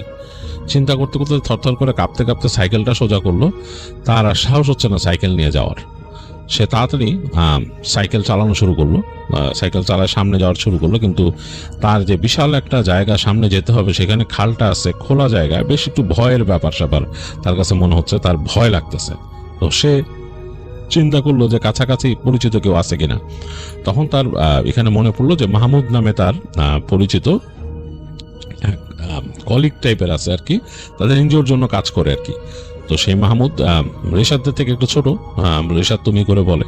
চিন্তা করো মাহমুদের বাসাটা এখানে, আমি তাড়াতাড়ি যাই। তো সে সাইকেল নিয়ে সরাসরি যেতে যেতে নামাই দিল ওইদিকে, নামাই নিয়ে মানে দেখা গেলো যে এইবার একদম চিকন মাটির রাস্তা ধরে সে কোনো মতো চালায়। মাহমুদের বাসায় যাবার আগেও বিশাল গাছপালা আছে, তো রিশাদের বুক ধুক ধুক করতেছিল সেখানে যাওয়ার আগে। সে ঢুকে গেল, ঢুকে দেখলো যে মাহমুদের বাসা দেখা যাচ্ছে, এবং সেই মাহমুদের জানালায় আলো আছে। রিশাদ তাড়াতাড়ি সেই সাইকেল চালায় চলে গেল, উঠানের মধ্যে নেমে দৌড় দিল সাইকেলটা নিয়ে মাহমুদের গেটের সামনে যে জোরে জোরে ডাকা শুরু করলো, মাহমুদ মাহমুদ মাহমুদ। দরজাটা খুলো, এরকম বলতেছে। তো মাহমুদ নিজে ওখানে ওই জায়গাটা একলাই থাকতো। মাহমুদের আত্মীয় স্বজন ছিল এই পাশে, মাহমুদ নিজে ওই ঘরে একলাই থাকতো। তো মাহমুদ মনে হলো যে খুব সন্দেহজনক গলায় বলল, কে কে? সে ভাবতে পারতেছে না এত রাতে রিশাদ আসছে তার কাছে। তো রিশাদ বলতেছে, আমি রিশাদ ভাই, দরজা খুলো, দরজা খুলো। তো অনেকক্ষণ পরে দেখলো যে দরজাটা খুলছে মাহমুদ, এবং তাকায় আছে ভেতরে। তার ঘরে একটা আলো জ্বলতেছে, ওই তারা ওইখানে ইউজ করা হচ্ছে সোলার প্যানেলের জন্য এনার্জি বাল্ব খুব কম পাওয়ারের, মানে আলোটা কম হয়। তো তাকায় আছে, কি ব্যাপার? তো বলতেছে যে আমি ভিতরে ঢুকো আমারে। তো বললো আচ্ছা। সাইকেলটা সহ ভিতরে ঢুকলো রিশাদ, তাড়াতাড়ি ঢুকে দরজাটা লাগাই দিল মাহমুদ, এবং বললো, কি রিশাদ ভাই, কি ঘটনা, আপনি এত রাতে কোত্থেকে আসছেন? বলে, আরে বিশাল বিপদ, বিশাল সমস্যা। বলে, কি? বলে, এরকম রাস্তা দিয়ে আসতেছি, এরকম একটা ঘটনা, কে এরকম করলো? তো মাহমুদ শুনে একটু অবাক হয়ে গেল যে এরকম কি আপনার উপরে? বলে, কিরকম, মানে দেখতে কেমন, সেটা মানুষটা কেমন ছিল? তো সে বর্ণনা দিতেছে রিশাদ। বলে যে হ্যাঁ, চুল কোকড়া। তখন মাহমুদ বলছে, বুঝতে পারছি ঘটনা কি। বলে, কি? বলে, এটা জয়নাল পাগলা এরকম বেরিয়েছে। ও তো আক্রমণ করার কথা না আপনার, আক্রমণ কেন করলো? ও কি কোনো কারণে আপনাকে ভয় পাইছিল? তো বললো যে ভয় পেয়েছিল মানে? এটা কি বলো তুমি? এরকম পাগল মানুষ মানে রাস্তার মধ্যে থাকে এখানে? আমি তো কোনদিন শুনি নাই। বলে, আছে, জয়নাল পাগলার ঘটনা আছে। আপনার হয়তো আপনার সামনে পড়ছে, আপনাকে আক্রমণ করার কথা কিন্তু না। ও মানে আক্রমণ করে না, কিন্তু অন্যরকম আচরণ করে সে, এবং অনেক ব্যাপার আছে। বলে, এই জয়নাল পাগলার কিন্তু ঘটনা হলো যে যখন গ্রামের আশেপাশে বাঘ চলে আসে, বিশেষ একটা বাঘ আছে এখানে, এই বাঘটা আসলে জয়নাল এরকম পাগল হয়ে যায়। সে এখান থেকে বের হয়ে যে সে তাকে মানুষ দেখছে আর কি, এটা মানুষ দেখছে যারা, তারা বলছে জয়নালকে দেখছে রাতের বেলা যাচ্ছে, সেই গ্রামবাসী যাচ্ছে, যে এক জায়গায় যেয়ে দেখে যে কেমন গড় শব্দ হচ্ছে। তো সে তো ভয় পেয়ে গেছে, বা গ্রামের মানুষ তেমনি ভয় পায়। বাঘ আসে গ্রামের আশেপাশে, তখন তার খাবারের সংকট পড়ে, গড় করতেছে। সে ভয়ের চোটে একদম কেঁপে উঠছে। তাকায় দেখে দূরে যে ওই বাঘ বসে আছে, এরকম করে বসে আছে, দুই হাত সামনে রেখে এরকম, এবং জয়নাল তার সামনে বসে, দুইজনেই সে বাঘের দিকে তাকায় আছে, বাঘ তার দিকে তাকায় আছে। ভয়ঙ্কর অবস্থা। সে গ্রামবাসী দূর থেকে দেখে ভয়ে তার আত্মা শেষ, সে ঝেড়ে দৌড়ায় ওখান থেকে পলাইছে, এবং তার মানে জানে পানি আসছে সে যখন আসতে পারছে মানুষের সামনে, এবং এসব বলছে এই ঘটনা। জয়নাল পাগলার ঘটনা অন্যরকম। তো তখন রিশাদ জিজ্ঞেস করতেছে, কি বলো তুমি এগুলো এলোমেলো? মানুষ কেন বাঘের সামনে বসে থাকবে? আর মানুষ আসার পরে এই লোক কেন পাগল ওখানে যাবে? কেমন ঘটনা এগুলা? বলে, আছে ভাই, ঘটনা আছে, ঘটনা শুনলে পরে আপনি বুঝবেন। তো তখন রিশাদ বলছে, কি ঘটনা বলো? ওকে বসেন তাহলে, আপনি আজকে আর বের হবেন না, যেহেতু আপনি রাস্তায় দেখছেন আশেপাশে হয়তো ওই বাঘ থাকতে পারে আজকে, তো আপনি আর বের হবেন না, আজকে থাকেন আমার এখানে, থেকে যান রাতে, আপনার তো সমস্যা নেই, আপনি তো সিঙ্গেল মানুষ, আপনার কি সমস্যা? তো তখন রিশাদ বলল, আচ্ছা ঠিক আছে। তারও সাহস হইতেছে না, এবং সে যে ঘটনা এখন শুনলো যে এরকম বাঘের সাথে ওই লোক বসে থাকে, মানে কি অবস্থা এটা। তো সে চুপচাপ বসলো। তো দেখা গেল যে খুব সন্তর্পণে, খুব সাবধানে সেই মাহমুদ দরজা খুলে তাকাইলো তার উঠানে, এবং তার এখান থেকে একটা হারিকেন ছিল, সেটা জ্বালাইলো। বের হয়ে সে বললো, গেটটা ভেজাই দেন। গেটটা ভেজাই দিয়ে সে চলে গেল। তো একা বসে আছে রিশাদ, আকাশ পাতাল ভাবতেছে। চারিপাশে স্ট্রং ঝিঝির ডাক, খুব কড়াভাবে ঝিঝি পোকা ডাকতেছে, অন্যরকম একটা পরিবেশ। এবং সেই যে ঘটনাটা শুনলোই মাত্র, যে একজন মানুষ রাতের বেলা বাঘের সাথে মুখোমুখি বসে আছে, এটা কি একটা ব্যাপার। এবং সেই বাঘ তাকে কিছু করতেছে না, গড় শব্দ করতেছে, মানে উদ্ভট একটা ব্যাপার। শুনে সে মানে এটা মিলাইতে পারতেছে না, এবং তার কাছে ভয় লাগা শুরু করছে। রিশাদ মনে মনে চিন্তা করতেছে যে আমি যত দ্রুত পারি এই জায়গার থেকে কাজ ছেড়ে চলে যাব, আমার এইগুলো আর নেওয়ার মতো অবস্থা নাই। যদিও সে বেশ একটা রহস্যপ্রিয় মানুষ, সে কিন্তু ভৌতিক গল্প টল্প এগুলো ভালোবাসে, এবং সে শুনছে যে এলাকা অনেক ভৌতিক ঘটনা আছে, এরকম অনেক কিছু শুনছে। তো খানিকক্ষণ পরে দেখলো যে আসছে, মাহমুদ আসছে, এবং সে চায়ের ব্যবস্থা, চা নিয়ে আসছে সাথে করে, এনে বললো যে আসে বসেন, আমি চা বানাইছি, মানে এবং ফ্লাস্কে করে নিয়ে আসছি, একবারে দুজনে চা খাবো রাতে, বসেন। তো বসলো, বসে সেই চা ঢাললো, চা ঢেলে চা দিল, এবং সাথে তার খাটের নিচ থেকে এই মুড়ির মোয়া ছিল, মোয়া বের করলো, যে খেয়ে বলে যে এবার শুনেন ঘটনা কি। বলে, এই ঘটনাটা জয়নাল পাগলা, এই জয়নাল ছিল হচ্ছে যে একটা নর্মাল সিজনাল কাজ করে খাওয়া মানুষের পরিবারের ছেলে, মানে তারা সময় সময় এই কৃষি কাজ করতো, সময় সময় জেলের কাজ করতো, মাছ ধরতে যেত। এবং জয়নালের বাবা এবং সে মৌয়ালদের সাথেও যেত, মৌমাছি যখন এই মধু সংগ্রহের সিজন ছিল মৌয়ালদের সাথেও যেত সে। তো এরকম একবার তার বাবা এই কাজ করতে করতে বৃদ্ধ হয়ে গেল এবং সে মানে আস্তে ধীরে তার অসুখ হয়েছিল, সে মারা যায়। তো মারা যাওয়ার পর আসলে জয়নালদের পরিবারে কাজ করার মতো কেউ নাই। জয়নাল তখন বড় হয়েছে, সে যুবক কেবল, মানে তার বয়স 17-18 আর কি এরকম অবস্থা। তো সে এখন কাজ করার অবস্থা কি, জয়নালের মায়ের তো হলো অনেক কষ্ট। তিনি যেভাবে করে জয়নালের চাচা টাচারা খুব একটা সাহায্য মানে করতো না আর কি, তারাও এত অর্থ সম্পদশালী না, কারণ তারাও এইভাবেই জীবন চালাইতো। তো জয়নালের চাচা বললো জয়নালকে যে সামনে সিজন আসতেছে ঈশের, এই মধুর সিজন, তো মৌয়ালদের সাথে যেতে হবে তাকে, যে শিখতে হবে মধু সংগ্রহের কাজ। তো জয়নালের মা বলে ঠিক আছে। জয়নালও বেশ আগ্রহ দেখায়, সেও যাবে। তো দেখা গেল যে এই সময় আসলো এবং সেই সময় তারা গ্রামবাসী যারা এই মৌয়াল যারা তারা গেল, তাকেও নিয়ে গেল। এবং প্রথম হচ্ছে তার ট্রেনিং পিরিয়ড, সে দেখবে শিখবে। প্রথম তো আসলে তার কাছে এটা সম্ভব না কাজ করা, সে গিয়ে দেখবে শিখবে এবং তারপরে সে যখন নাকি এটাতে ট্রেন হবে তারপর থেকে সে প্রফেশনালি যাওয়া শুরু করবে আর কি কাজ করতে। তো সে গেল নৌকা নিয়ে, তাদের গ্রাম থেকে বেরিয়েছে একটা টিম যাদের সাথে সে যাবে, সবকিছু তৈরি। এবং তাদের সাথে আছে জয়নালের বেশ ভালোই লাগতেছে, নতুন একটা মানে সে আগে তার বাবাকে দেখছে যে যাইতো আসতো, এবং তার বাবা বলছে যে অনেক মৌমাছির কামড় খাওয়া লাগছে তার জীবনে, এরকম বাঘের ভয় থাকে ইত্যাদি ইত্যাদি। তো যাই হোক, খুব আগ্রহ নিয়ে যাচ্ছে তারা নৌকায়। তো খালের মধ্যে ঢুকতে হয় এবং তারা জানে যে কোন অঞ্চলে মৌচাকগুলা কিভাবে ধরে, কোন সিজনে কোন জায়গায় কোন ধরনের মানে হয়, মানে মধুগুলা পাওয়া যায়, কোন কোন ফুলের মধু কোথায় পাওয়া যায় এরকম। এরকম একটা ক্যানালের মধ্যে সেই টিম ঢুকছে আর কি। তো ঢোকার পরে গিয়ে যেখানে তারা নামলো এবং দোয়া দুরুদ পড়ে এবং তারা আল্লাহর নাম নিয়ে ঢুকে গেল জঙ্গলের ভেতরে এবং নৌকা রেখে পাড়ে ঢুকে গেল।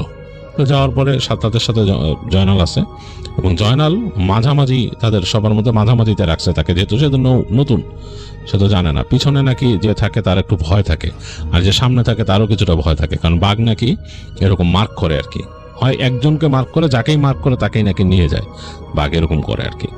তো তারা ঢুকতেছে, মাথার মধ্যে সবারই ওই যে গামছা টামছা একদম পেঁচানো, শরীরের মধ্যে হাতে পেঁচাইছে, মুখে পেঁচাইছে মৌমাছির কামড় থেকে বাঁচার জন্য। তাদের কাজ হচ্ছে তারা ধোঁয়া ক্রিয়েট করবে এবং ধোঁয়া ক্রিয়েট করলেই সেখানে যখন মৌমাছি উড়ে যাবে তখন তারা ওই যে চাক কেটে মধু নিবে আর কি।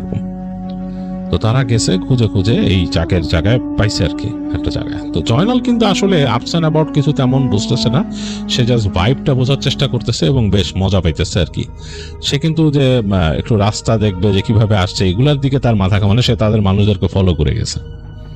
তো যাওয়ার পরে তো তারা এক সময় যখন ধোঁয়া দিল, এখানে ধোঁয়া দেওয়ার পরে অনেক ধোঁয়া হয়ে গেল এবং সেই ধোঁয়াতে সেই মৌমাছি একদম ছুটে বেরোলো এবং প্রচুর মৌমাছি, মানে অন্যরকম অবস্থা।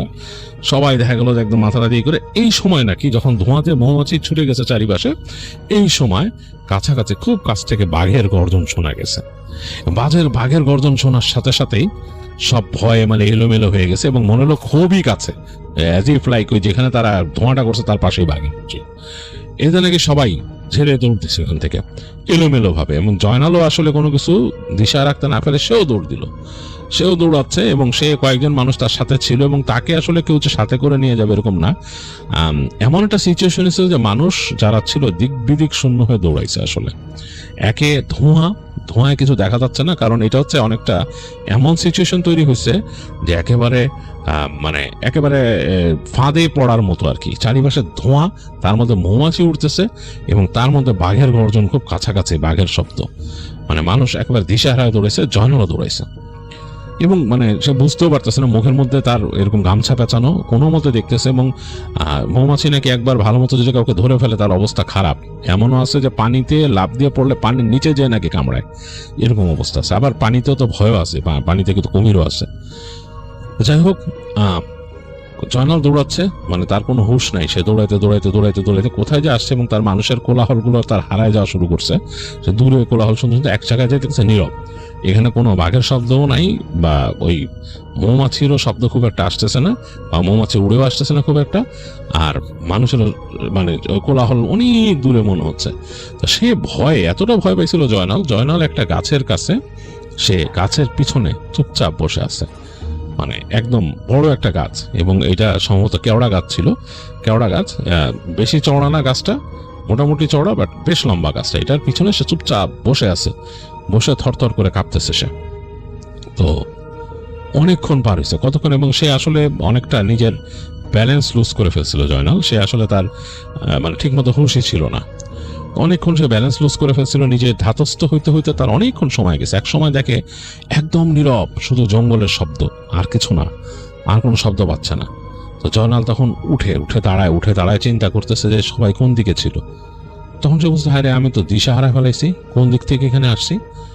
তো সে একদম মানে উদ্ভট ভাবে চিন্তা ভাবনা করে সে হাঁটা শুরু করলো একদিকে। হেঁটে হেঁটে যাচ্ছে, পথও সেরকম না, পথ মানে তৈরি করার মতো না। ওই সময় তো যারা গেছিল তাদের সাথে মাসেটিও ছিল, মাসেটি দিয়ে কেটে কেটে মানে এরকম ভোজালির মতো, যেটাকে এবং কোমরে এবং তার এই যে গায়ে যে জামা পরা মোটাই। তো সে হেঁটে হেঁটে যাচ্ছে এবং সে কোনো কিছুর কোনো সাড়া শব্দ নাই, শুধু বনের সাড়া শব্দ ছাড়া কিচ্ছু না। সে চিন্তা করলো খালটা কোথায়, খালটা ধরে গেল, চিন্তা করবে যে খালটা কোথায় এরকম। তো খালের একটা আন্দাজ করে সে হাঁটা ধরলো যে খাল এখানে হইতে পারে, খালের পানির এখানেই হইতে পারে, এরকম একটাই। তো সে এরকম চিন্তা করতে করতে হেঁটে হেঁটে হেঁটে হেঁটে হেঁটে এক জায়গায় আসছে, এসে দেখে যে খাল আছে এখানে, কিন্তু কোনো নৌকা নেই খালের এখানে। পুরা মানে খালের পাশে একটা খালটা, এবং সে বুঝতে পারলো যে এই খালে এখন ভাটা লাগছে। মানে সে যখন সেখানে দাঁড়াইছে, খালে ভাটা লাগছে না, পানি এখানে ছিল, এখানে বোঝা যাচ্ছে পানি সরে গেছে এখন।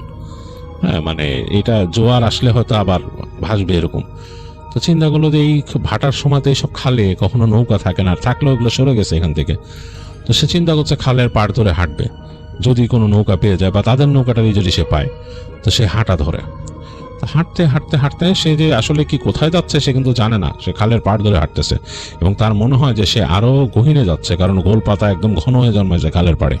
এইখানে ওই সে যেখানে বেরিয়েছিল ওখানে তাও কয়েকটা পায়ের ছাপ দেখছিল মানুষের, এখানে পায়ের ছাপ কিছু নাই। সে দেখতেছে হাঁটতে হাঁটতে যাচ্ছে এবং একদম যেহেতু ভাটা লাগছে জায়গাটা শুকায় গেছে অনেকটাই। তো এক জায়গায় সে দেখলো যে একটা সল্ট ওয়াটার ক্রোকোডাইল, মানে একটা বড় কুমির মানে পড়ে আছে খালের পাশে, এবং মানে গাটার মধ্যে কাদা টাদা মাখামাখি। তো আরো ভয় লাগলো, আসলে সে আরো সরে গেল, এই পাশ থেকে সরে আরেকটু এই পাশে চলে আসছে। ভয় জয়নাল চিন্তা করছে ঘটনা কি, মানে আমি কি বিপদে পড়লাম অনেক। সে একবারে সরে আসছে ভিতর দিকে, যাতে কুমির তার ধারে কাছে, মানে কুমির যাতে না বুঝে এরকম একটা অবস্থায় সরে এসে সে হাঁটা ধরলো। আবার হাঁটতে হাঁটতে সে একেবারে ভিতর দিকে সরে, এবার সে এতটা ভয় পেয়েছে পানির পাড়ি দিয়ে যাচ্ছে না সে আর। এর মাঝে কিন্তু মানে আলো পড়ে যাচ্ছে, আলো পড়ে পড়ে একদম মানে আলো কমে গেছে, যেহেতু সেই যে জায়গাটা এখন আসছে এই জায়গাতে কেওড়া গাছ অনেক বেশি। হ্যাঁ, কেওড়া গাছ বেশি হওয়াতে এখানে দেখা যাচ্ছে উঁচু গাছগুলো অপেক্ষাকৃত উঁচু অন্যান্য গাছের থেকে। তো দেখা যাচ্ছে এখানে আলোটা কম ঢুকতেছে এবং শ্বাসমূল তো এদিকে কমে গেছে কিছুটা, কারণ শ্বাসমূলটা পানির পাশে বেশি ছিল। তো হাঁটতে হাঁটতে সে একটা জায়গায় আসলো, এসে দেখতেছে এখানে কিছু নাই, সামনে কিছু শ্বাসমূল, এখানে গাছ কতগুলা। আর এর মাঝে সে হঠাৎ করে মনে হলো সে গুরু গম্ভীর একটা শব্দ শুনলো, সম্ভবত বাঘের শব্দ। তো সে একেবারে কান খাড়া করলো, যেহেতু তারা ওই এলাকার মানুষ, তারা বাঘের শব্দ চেনে। একটু পরে আবার বুঝলো যেটা বাঘের শব্দ, একটা গড়গড় শব্দ গলার ভিতরে। সে বুঝলো যে খবর আছে আমার। আর এই বাঘ যদি তাকে বুঝে আসে, সেটাও জানে যে বাতাস যদি তার দিক থেকে বয়ে যায় আর কি, মানে সে যদি বাতাসের এগেনস্টে থাকে তাহলে তার গন্ধ, বাঘ যদি ওদিকে থাকে, বাঘ গন্ধ পেয়ে গেছে তার। সে তাড়াতাড়ি সে তাকাইতে থাকে সে কোন গাছে উঠবে এটা চিন্তা করতে থাকে। তাকায় দেখে কাছাকাছি একটা এরকম কেওড়া গাছ আছে, সেই কেওড়া গাছের মানে ওঠার জন্য ধরে যে উঠবে বেশ খানিকটা অনেক লম্বা উঠে গেছে, অনেক ডালপালা থাকে অনেক জায়গায়। এখন সে চিন্তা উঠবে কেমনে। তো তখন তার মনে হলো সে কিন্তু মোটামুটি ভালোই নারকেল গাছ বাইতে পারতো, সুপারি গাছ বাইতে পারতো, এগুলো বাইতে পারতো সে। তো সে চিন্তা করলো এই লম্বা অংশটা কিন্তু তার হাত তো যাবে না। তো সাথে সাথে সে গামছা খুলে ফেললো, মুখের গামছা খুলে ফেলছে, মানে মুখের এখানে গামছা হয়তো এতক্ষণ তার খেয়ালই ছিল না যে গামছা খুলে ফেলছে। দেখে যে তার গামছা দিয়েও তার বেড় আসতেছে না, মোটামুটি বেশ চওড়া। তো সে তখন তার শার্টটাও খুলে ফেলে, খুলে তাড়াতাড়ি বেঁধে বেশ লম্বা করে দুই হাতে, মানে এই পাশে একটা মাথা বেঁধে নেয়, বেঁধে সে গাছের এই পাশ থেকে ঘুরে আর একটা হাত এই পাশে বাঁধে গামছা, এবং সে যেভাবে করে মানুষ নারকেল গাছে উঠে দড়ি বেঁধে হাতে, সেইভাবে সে ওঠার চেষ্টা করতে থাকে। এবং সে ওঠা শুরু করে এবং উঠতে উঠতে কিছুক্ষণের মধ্যে সে দেখে বাঘের শব্দ করে বাঘটা চলে আসছে তার কাছে একদম নিচে এসে দুই পা দিয়ে একেবারে থাবা দিয়ে তাকে ধরার চেষ্টা করছে। সাউন্ড করে, খুব ভয়ঙ্কর সাউন্ড। সেই এইটা দেখে সে ভয়, তার আত্মা উড়ে গেছে। সে চিন্তা করছে যে আমি যদি এখান থেকে পড়ি আমার অবস্থা তো খুবই খারাপ, আমার খেয়ে ফেলবে একেবারে। এই বাঘের চেহারাও বেশ ভয়ঙ্কর লাগতেছে, আমার বিভৎস। তো তখন সে জয়নাল বলছিল সবাইকে, যাদেরকে বলছে যে এইটা যে সামনে না পড়ে সে বুঝবে না, এত ভয়ঙ্কর একটা জিনিস, এটা মানে বিশ্বাস করার মতো না। তো জয়নাল নাকি ভয়ে কিছুক্ষণ ফ্রিজ হয়ে যাওয়ার পরে দেখে যে বাঘ মোটামুটি কিছু দূর উঠে যায়, মানে লাফ দিয়ে এসে বেশ খানিকটা উঠে যাচ্ছে কয়েক ফিট। সে বলছে কিরে, আমি তো জানতাম বাঘ গাছে চড়তে পারে না, বাঘ তো বেশ খানিকটা উঠে যেতেছে উপরে। সে দ্রুত আর ওঠার চেষ্টা করে, ওরকম করে উঠতে উঠতে উঠতে উঠতে এক সময় দেখে যে হ্যাঁ, বাঘের সাথে তার ডিস্টেন্স কমে গেছে, বাঘ উঠতে পারে না বেশি দূর। বেশ খানিকটা উঠে বাঘ আবার পড়ে যায় নিচে, কিন্তু ভয়ঙ্কর শব্দ করতেছে নিচের থেকে বাঘ। তো সে এরকম উঠতে উঠতে সে যতদূর উঠতে পারে, তার প্রচন্ড ভয় লাগছে, কিন্তু যতদূর উঠতে পারে গাছটা মোটামুটি ছিল 50-60 ফিটের মতো উঁচা, 50-60 ফিটের মতো, মানে প্রায় 5 তলার মতো উঁচা গাছ। সেই গাছের একেবারে মানে লাস্টের দিকে সে সেখানে যেখানে ঝোপ ডাল পাইছে, একটা ডালের মধ্যে উঠে সে বসে পড়ে। উঠে বসে নিজেকে ওই যে হাতের মধ্যে সে যে গামছা বাঁধছে ওইটা দিয়ে নিজেকে বাঁধে, আগে সে গাছের সাথে বেঁধে ফেলে আগে, যাতে পড়ে না যায়। তার এই উচ্চতা দেখেও তার ভয়ে কাজ করতেছে, এবং নিচে বাঘের সেই শব্দ এবং হুঙ্কার বাঘ জিনিস থেকে ডাকতেছে। তো জয়নাল ওইখানে বসে ভয়ে কাঁপতে থাকে, এবং সে মনে মনে আল্লাহকে স্মরণ করতে থাকে যতটুকু যা পারে। আর চিন্তা করে যে কেন সে আসলে এই দোয়া দুরুদ শিখে না, এটাও সে ভয় পেতে থাকে মনে মনে, আল্লাহকে স্মরণ করতেছে এবং ই করতেছে ভয়। এক সময় নাকি সে ওই যে আবার তার মধ্যে এমন একটা আসে যে অনেকটা বেহুশ হয়ে যায়, যে এরকম মানুষ ভয় সেরকম। তো সে কাইন্ড অফ লাইক বেহুশ হয়ে যাওয়ার মতোই আর কি, তার সেন্সটা থাকে না আর কি। ডালের উপর বসে আছে, সে গামছা দিয়ে নিজেকে বেঁধে রাখছে ডালের সাথে শক্ত করে, যাতে সে পড়ে না যায়। এই একটা কাজ সে করছিল। হঠাৎ তার মানে হুঁশ ফেরে বা ঘুম ভাঙে, যেটাই বলি না কেন, তখন কিন্তু অলরেডি অন্ধকার হয়ে গেছে। জয়নাল ভালো মতো খেয়াল করে দেখে অন্ধকার, চাঁদের আলো পড়ছে এবং মৃদুমন্দ বাতাস চারপাশে, এবং জঙ্গলের একটা শব্দ। সে দূর থেকে বাঘের শব্দ শুনতেছে, সে যে অম অম করে ডাকতেছে বাঘ, সেই বাঘের শব্দ দূর থেকে শুনতেছে, তার কাছাকাছি নাই বা তার থেকে বেশ খানিকটা দূরে আছে, বাট বাঘ তাকে হয়তো নোটিসে রাখছে সেইখানে। তো জয়নাল ভয়ে একেবারে মনে হলো যে তার মানে জীবন বের হয়ে যাবে এরকম। সে গাছের উপর থেকে তাকায় দেখতেছে দূরে চাঁদ দেখা যাচ্ছে, চাঁদের আলো এসে পড়ছে অন্য গাছের পাতায়, সেগুলো চকচক করতেছে, সেই চাঁদের আলোতে চকচক করতেছে গাছের পাতাগুলা। একটা কেমন মানে এটা একটা ভয়ঙ্কর সুন্দর জিনিস, মানে এটা যদি সৌন্দর্য হিসাবে কেউ উপভোগ করতে চাইতো উপভোগ করতে পারতো, কিন্তু জয়নালের যে সিচুয়েশন এখানে এটা উপভোগ করার মতো না। প্রচন্ড রকম ভয় পাচ্ছে সে, চিন্তা হচ্ছে এদিকে তার ক্ষুধা লাগছে, পেটে একদম ক্ষুধা মানে মানে একদম চনচন করতেছে ক্ষুধায়, মানে চনমনে ক্ষুধা পেটের ভিতরে, প্রচন্ড ক্ষুধা। এর মাঝে এই ভয়, দূরে বাঘের শব্দ, সে কি করবে? সে রিয়েলাইজ করলো যে সে জঙ্গলের মধ্যে, তার এখন এখান থেকে নামলেই হয়তো অবস্থা খারাপ। আবার এটা ভয় আছে যে সাপ খোপ আছে, গাছে সাপ থাকে, এটাও তার ভয় আছে। এই সময় তার কাছে হঠাৎ করে মনে হলো তার পাশে আর একটা গাছের ডাল আছে, সেই গাছের ডালের মধ্যে একটা শব্দ হলো। তো সে ভয় কেঁপে উঠলো। আসলে জয়নালের আসলে এখন সব হচ্ছে ভয়, সে ভয় পাচ্ছে সব কিছু, ভয় কেঁপে উঠলো। কেঁপে ওঠার পর সে তাকায় দেখতেছে পাশের যে গাছটা, সেই গাছের একটা ডালে মনে হচ্ছে একটা মানুষের মতো বসা, এরকম করে ডালের উপরে 2 পা দিয়ে এভাবে বসে আছে ধরে, এবং বোঝা হচ্ছে মাথায় এরকম গামছা দিয়ে পেঁচানো আর কি, মানে মাথা দেখা যাচ্ছে না, একটা মাথা মানুষের মতো, পুরো একটা মানুষ ওখানে বসা। তো জয়নাল ভয়ের চোটে বলছে, কে কে আপনি, কে কে কে? তো ওই লোকটা বলতেছে, চুপ, শব্দ না। ভয় পাইছস? তুই করে বলছে, ভয় পাইছস? বলে যে হ্যাঁ হ্যাঁ ভয় পাইছি। বলে আপনি কি ডাকাইত? তখন জিজ্ঞেস করতেছে ইসে যে আপনি কি ডাকাইত? না আমি ডাকাইত না। তুই বাড়ির যাবি? তো জয়নাল বলছে হ্যাঁ হ্যাঁ বাসা যাবো, আয় আমার লগে আয়। নাম, আস্তে আস্তে নাম, এখানে আটকায় থাকলে আটকাই থাকবি, এখানটা যাইতে পারবি না। তো জয়নাল ভয়ে একদম থরথর করে কাঁপতে কাঁপতে নিজের যে গামছার বাঁধনটা খুলে সে ভয়ে কাঁপতেছে, সে মনে হচ্ছে গাছের ডাল থেকে পড়ে যাবে। দেখলো যে ওই লোকটা আস্তে আস্তে বেয়ে বেয়ে নেমে যাচ্ছে গাছ থেকে, এবং জয়নাল তাকে দেখে আস্তে আস্তে নিজেও নামা শুরু করলো। এখন কিন্তু দূরে যে বাঘের ডাকটা সেটা শুনতেছে না, সে আস্তে আস্তে নিজেও নামা শুরু করলো গাছ থেকে, এবং যত নিচে নামতেছে আলো কমে যাচ্ছে, কারণ আলোটা উপর থেকে দেখছিল গাছে, বেশ অন্ধকার, এবং সেই অন্ধকার চোখে শুয়ে আসতেও তার সময় লাগতেছে। সে গাছের থেকে বেয়ে সেই গামছা দিয়ে নামতেছে। সে নামতে নামতে এক সময় সে মাটি টাচ করলো, মাটি টাচ করে প্রচন্ড ভয় লাগতেছে তার। সে দেখতেছে তার থেকে কিছুটা দূরে ওই লোকটার অবয়ব দাঁড়ায় আছে, চোখে কিন্তু আলো আধারি সয়ে আসছে। এর মাঝে সে দেখতেছে মানে সেই এখন যে জ্যোৎস্নার আলোটা আবার মাটিতে হালকা পাওয়া যাচ্ছে এবং এই আলো তার চোখে সয়ে আসছে। দেখতেছে যে একটা মানুষ লুঙ্গি পরা আর একটা গেঞ্জি পরা, মাথার মধ্যে গামছা দিয়ে পেঁচানো এবং তার মুখ দেখা যাচ্ছে না যেহেতু গামছা দিয়ে ঢাকা, চোখের জায়গাটা শুধু দেখা যাচ্ছে সাদা সাদা মনে হচ্ছে চোখ, কিন্তু আর কিছু বোঝা যাচ্ছে না। তো লোকটা তাকে বলতেছে যে বাইক যাবি, এদিকে আয়, চল বলে তাকে ডাকতেছে। তো সে চিন্তা করলো যে এই লোকের সাথে যাই, লোকটা যদি নিয়ে যায় আমার আর কি অপশন, আমি তো এখান থেকে আসলে প্রবলেম পড়বো, আমি কই যাব, দেখি এই লোকের সাথেই যাই।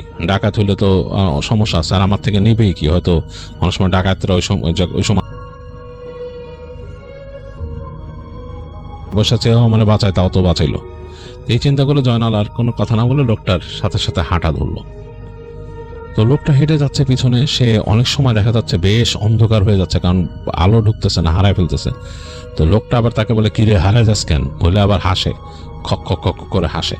তো তিনি ভয় পায়, তিনি বলতেছে যে ওই লোকটাকে বলতেছে যে ভাইজান আমি একটু আগে বাঘের শব্দ শুনছি। বাঘ বলে লোকটা হাসতেছে, না বাঘ বলে হাসে, হেসে হাঁটতেছে এবং জয়নাল তাকে ফলো করে করে যাচ্ছে। তার কাছে বেশ ভয় লাগতেছে কারণ লোকটা যে যাচ্ছে সে কিন্তু অন্ধের মতো অনুসরণ করতেছে তাকে। তার মানে এমনকি সে নিজেও দেখতে পাচ্ছে না যে কোথায় শ্বাসমূল আছে বা কিসে তার পা লাগতেছে, এবং পায়ের মধ্যে বেশ ক্ষত হয়েছে, সে বুঝতে পারছে তার পায়ে বেশ ক্ষত, কারণ এই খালি পায়ে হাঁটছে এত দূর, কোনো পায়ে জুতা টুতা নাই, পা বেশ জায়গায় ফুটা হয়েছে, অনেক কিছু হয়েছে, তার বুঝতে পারছে পায়ে ব্যথা। তো এইভাবে হাঁটতে হাঁটতে এক সময় লোকটা বের হয়ে আসলো খালের পাড়ের একটা জায়গায়। বেশ জায়গাটা নর্মাল, মানে এই জায়গাটার মধ্যে খুব একটা ডালপালা গাছপালা ওরকম নাই, বেশ খানিকটা ফাঁকা জায়গা। ওই জায়গায় লোকটা হেঁটে বের হয়ে আসলো, সামনে দেখা যাচ্ছে খাল, চাঁদের আলো পড়ে চমকাচ্ছে, চাঁদে মানে খালের পানি চমকাচ্ছে, এবং এই খালটা বেশ বড়। এই খালটা কিন্তু ছোট খাল না, বেশ বড় খাল, মানে শাখা খাল না, মানে এটা দিয়ে মনে হয় নৌকা জেলে টেলে যায়।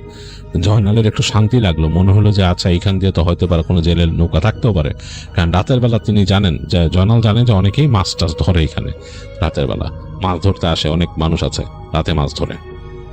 তো লোকটার এই জায়গাতে নিয়ে আসাতে তাকে একটু ভরসা পেল জয়নাল। তো জয়নাল কাছাকাছি যে বললো ভাই ভালো তো, এখন আমি কিভাবে যাবো এখান থেকে বলেন, বলে যাবি এত তাড়া কিসের, আয় আয় বলে তাকে নিয়ে আসলো। দেখলো যে এইবার চাঁদের আলো সে দেখতেছে লোকটা ধূসর একটা লুঙ্গি পরা, মনে হচ্ছে অনেক পুরনো কাপড়ের, অনেক দরিদ্র মনে হচ্ছে, এবং তার পায়ে কোনো কাপড় নাই, খালি পা। তার একটা গেঞ্জি পরা, গেঞ্জিটা অনেক ধূসর, উপরে যে গামছা পরে আছে সেটা বোঝা যাচ্ছে না, বাতাসে উঠতেছে গামছার একটা অংশ, হালকা বাতাস যে লাগতেছে, হালকা বাতাসে উঠতেছে। তো লোকটা যে বসে পড়লো খালের পাড়ে, ঠিক পানির পাড়ে বসে পড়ে সে জিজ্ঞেস করতেছে জয়নালকে বাড়ি কই, তোর বাড়ি কই? তো জয়নাল বললো যে অমুক জায়গায় বাড়ি। ভাই আমার একটা নৌকায় ধরা দেন।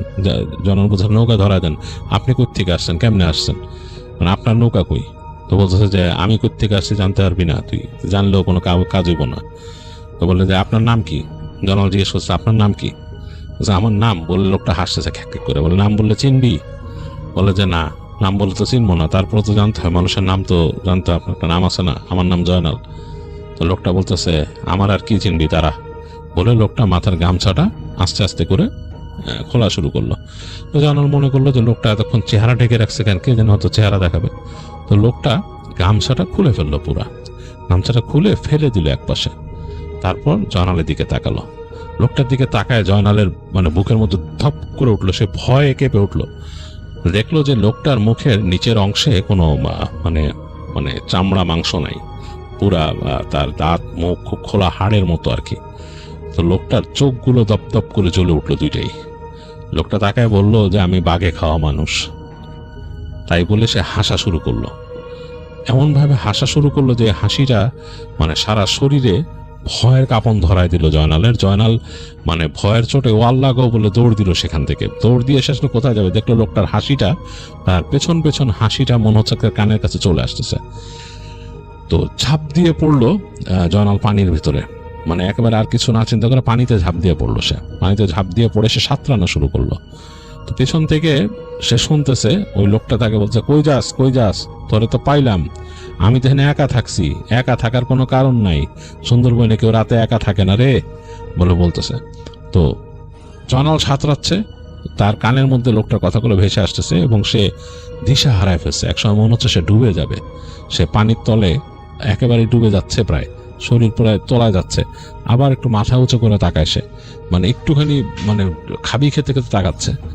তো এরকম সময় ঝাপসাভাবে তার চোখে পড়লো যে একেবারে খালের অপর প্রান্তের পাড় দিয়ে একটা ছোট জেলে নৌকা যাচ্ছে, সেটার উপর মনে হয় মানুষ বসা আছে, সেরকম তার ইজার ছোট্ট আলোর সোর্সও দেখছে সে।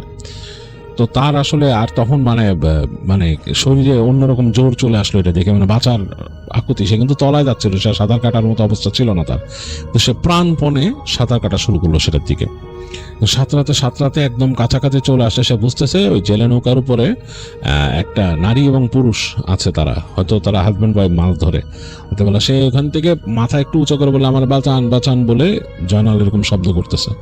তো তারা দেখা যাচ্ছে ঘুরে তাকাইছে, তারাও ভয় পাইছে অনেক, জয়নাল এরকম কোত্থেকে এরকম মানুষ আসতেছে। তো ভুস করে সাথে সাথে জয়নাল একবার শেষ মুহূর্তে সে হাত দিয়ে নৌকার পাড়টা ধরে সে ঝুলে গেছে আসলে। আর এই সময় সে জ্ঞানও হারাইছে। যাই হোক, তার যখন জ্ঞান ফিরছে সে দেখলো যে সে একটা পাটাতনের উপর শুয়ে আছে, এক লোক তার দিকে ঝুঁকে আছে, তার মানে মুখ থেকে পানি বের করতেছে, বুকে চাপ দিয়ে বলতে সে বুক করে পানি বের করে দিল অনেকগুলা। আসলে তলায় গেছিল আর কি, জয়নাল আর পারে নাই শেষ মুহূর্তে। তো সেই লোক তাকে টেনে তুলছে, তোলার পর তাকে জিজ্ঞেস করতেছে যে এই কই থাকেন আপনি, কি ব্যাপার, কই থেকে আইছেন? তো জয়নাল কিছু বলতে পারতেছে না। তো লোকটার স্ত্রী মহিলা সে বললো যে থাক, এখন ই করেন না, হুশ ফিরুক। তো জয়নাল কেন জানি মনে হলো নিশ্চিন্ত, সে ঘুমায় গেল। তো জয়নালের যখন হুশ ফিরছিল, যখন সে মানে তাকাইছে, তখন সে দেখে যে সে একটা গ্রামের একটা জায়গায় সে শুয়ে আছে একটা বেঞ্চের উপরে, তার আশেপাশে অনেকগুলো মানুষ। তো তাকে জিজ্ঞেস করে যে মানুষ যে কে কোত্থেকে আসছো, কি ব্যাপার? তো জয়নাল তখন তার বাড়ির কথা বলে, সে কোত্থেকে আসছে। তো মোটামুটি এই গ্রামের থেকে বেশ খানিকটা আছে, কয়েকটা গ্রামের দিকেই আর কি তাদের গ্রাম আর কি। লোকজন শুনে বলে যাচ্ছে কি হয়েছিল? তো জয়নাল তখন তাদের বলে যে সে এরকম হারায় গেছিল, তার ঘটনা সে মোটামুটি বলে তাদেরকে। তো শুনে তারা খুবই অবাক হয় এবং তাকে বলে যাচ্ছে একজন জেলে ছিল, পৌঁছে দেওয়ার ব্যবস্থা করে তাকে। যাই হোক, জয়নালকে নিজের গ্রামে নিয়ে আসে তাদের মধ্যে একজন। এসে জয়নাল তাকে খুবই ধন্যবাদ দেয় এবং সে বলে যে ভাই, আমি পরবর্তীতে আপনি যদি দেখা হয় আপনারে আমি কিছু দিব না, আমাকে কষ্ট করে নিয়ে আসছেন। লোকটা বলে ওগুলো লাগবে না, যাও বাড়ি যাও, ভালো থাকো। তো জয়নাল যখন নাকি তাদের বাড়িতে আসে, মানুষজন তো তাকে পেয়ে একদম পুরো হয়ে যায়, আত্মহারা হয়ে যায় আনন্দ, কারণ তারা মনে করছিল তাকে বাঘে নিয়ে গেছে। তাকে নাকি খুঁজতেও গেছিল, তারা পুরো জায়গায় খুঁজছে, কেউ পায় নাই। গ্রামের মানুষজন নাকি পরবর্তীতে তাকে খুঁজতে গেছে, খুঁজে তাকে পায় নাই। এই নিয়ে তারা খুব টেনশনে ছিল যে তাকে তারা খুঁজে পাইল না, বা তাকে যদি বাঘেও নিয়ে যায় থাকে তার কোনো অংশ বা কিছু একটা নাকি পায় মানুষ, বা তার কাপড়ের অংশ কিছুই পায়নি তারা। যাই হোক, তো তারা খুব খুশি জয়নালকে ফিরে পেয়ে। তো যেটা হয়, জয়নাল নাকি নর্মাল ছিল, সবকিছু স্বাভাবিক চলতেছিল, তার একটু ইজি হওয়া শুরু হলো। সে তার মা বললো যে যতই কষ্ট হোক ছেলেকে সে আর এরকম পাঠাবে না, তার মৌ আনতে মানে মধু আনতে, তাকে মধুর কাজে পাঠাবে না।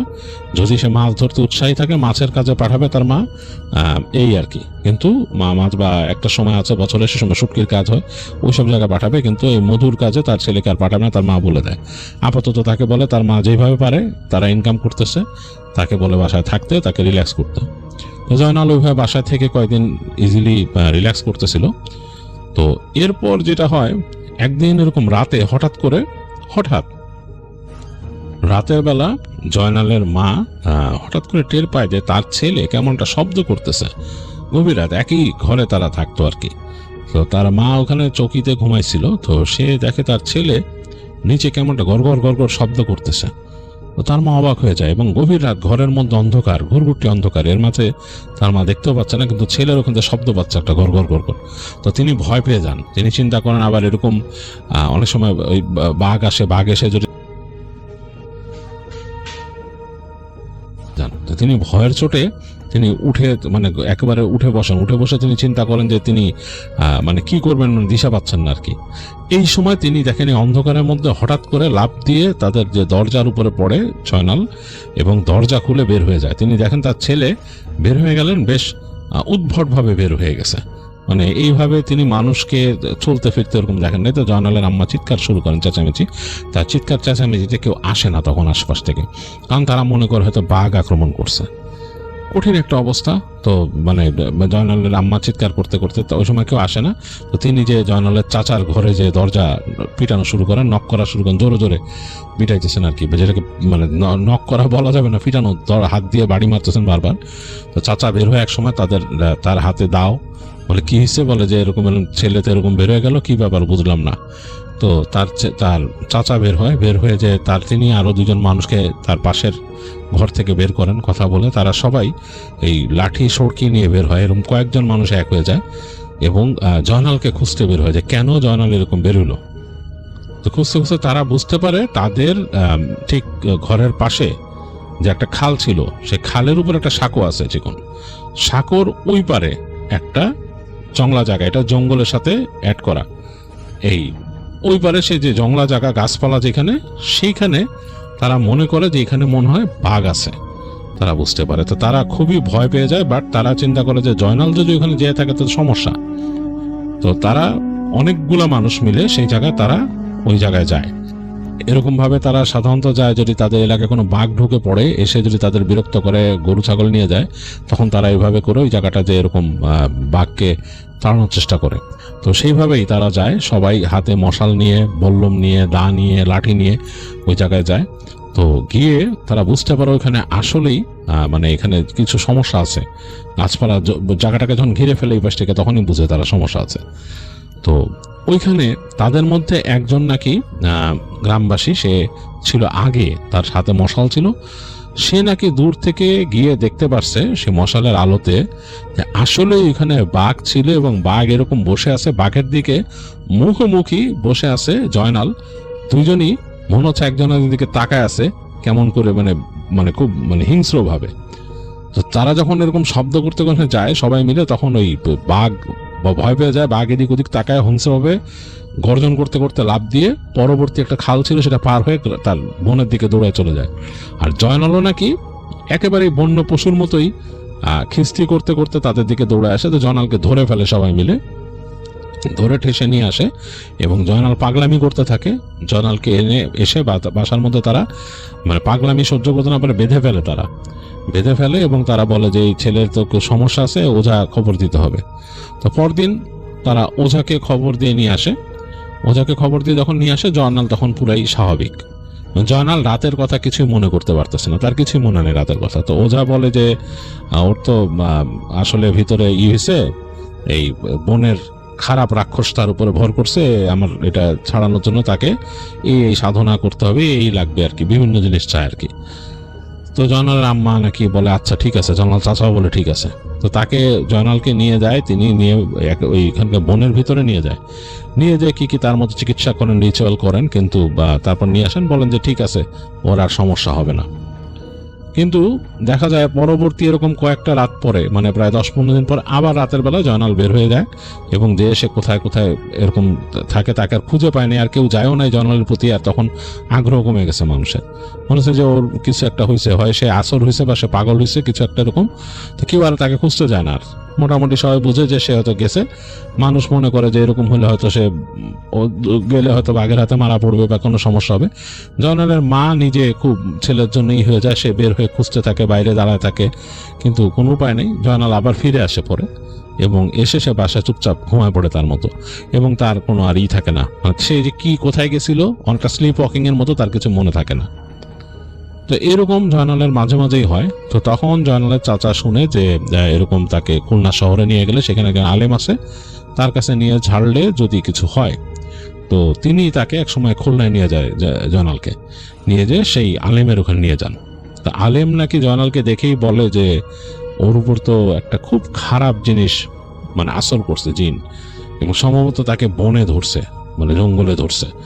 এবং ওইখানে বলছে যে এই বনে, সুন্দরবনে বিশেষ করে ওই এলাকায় রাতের বেলা একা থাকার কোনো নিয়ম নাই এবং কেউ থাকেও না ওই জায়গায়। কিন্তু আগে এমনকি যারা শিকারী ছিল তারাও রাতে থাকতো না একা, তাদেরও ওই শিকারী বংশ পরম্পরা নিষেধ থাকতো, কারণ ওইখানে অনেক রকম এরকম জিন আছে, খুব ভয়ঙ্কর ভয়ঙ্কর জিন। তাদের মধ্যে কেউ একজন তাকে আসর করছে এবং এইটা এখন তাকে আমল দিতে পারি আমি, আমল দিলে সেই আমল করতে হবে, আর আমার মতো আমি চেষ্টা করবো তাকে ছাড়ানোর। যদি সে ছেড়ে যায় তাহলে তো হবে, কারণ এখন তো তার মধ্যে নাই। তো সেই আলেম নাকি তাকে রুকাইয়া করে, অনেক রুকাইয়া করে তিনি ডিরেক্টলি ওইভাবে পায় না, বাট একটা কমিউনিকেশন পায় যে ওই খারাপ জিনিসটা তাকে ছাড়তে চায় না, বলে তাকে নাকি সে বাঁচাইছে। ওই দিন সে বলতেছে যে খারাপ জিনিসটা তাকে বাঁচাইছিল, বাট সে তাকে ছাড়বে না, তাকে বিভিন্ন সময় সে আসবে তার কাছে। তালিম বিভিন্ন রকমের তাকে দিয়ে দেয়, চিকিৎসা দিয়ে দেয়, বলে এই করতে, এবং জয়নালকে বলে যে একটু ধর্মীয় নিয়ম কানুন মেনে চলতে, যদি না মেনে চলে তাহলে সে সমস্যায় পড়বে, এই সমস্যা তাকে ছাড়বে না। তো যাই হোক, এইভাবে জয়নাল ওখান থেকে চলে আসে এবং তাকে যেসব নিয়ম দেয় বা যেসব চিকিৎসা দেয় সেগুলো কিন্তু অনেকটাই জয়নাল আসলে ইগনোর করতে এবং সে মানত না, এবং একসময় তাদের বাসায় এগুলো ইউজ টু হয়ে যায়। তো এরকম গ্রামের মানুষই জয়নালকে দেখছে, যেটা প্রথমে বলছিলাম যে গ্রামের মানুষই দেখছে তাকে, যে এরকম মানে যাদের আলোর মধ্যে বনের মধ্যে বাঘের সামনাসামনি বসে আছে সে এটা দেখছে।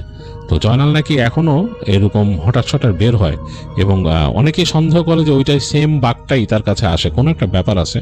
তো অনেকে আবার বলে, যারা ওখানে মানুষ তারা অনেকে বলে ওই বাঘটা নাকি আসলে বাঘ না, ওইটা নাকি জিন দেও, অনেকে বলে।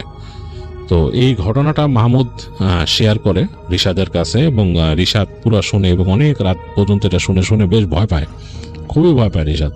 এবং রিশাদ তখন মাহমুদকে বলে যে আমাকে একটু জয়নালকে দিনের বেলা দেখাবা, আমি দেখবো। রিশাদ বলে ঠিক আছে। তো যাই হোক, রাতের বেলা তারা একসময় ঘুমায় পড়ে। সেই মাহমুদের রুমের মধ্যে বড় একটা সোফার মতো ছিল, সোফার মধ্যে ঘুমায় মাহমুদ, রিশাদকে বিছানায় ঘুমাইতে দেয়। তো রিশাদ যখন রাতে ঘুমায় আসে, রিশাদের কাছে বারবার মনে হইতেছিল, কেন মাহমুদের ঘরটা ছিল কিন্তু টিনের দেয়াল, মানে টিনের চারিপাশে বেড়া করা আর কি, টিন দিয়ে বানানো। বারবার তার কাছে মনে হচ্ছিল তার ঘরের আশেপাশে কিছু একটা হাঁটতেছে, মানে মনে হচ্ছে কিছু একটা চলতেছে। তো বেশ ভয় পায় রিশাদ, কিন্তু বেশ ভয় পায় রাতে।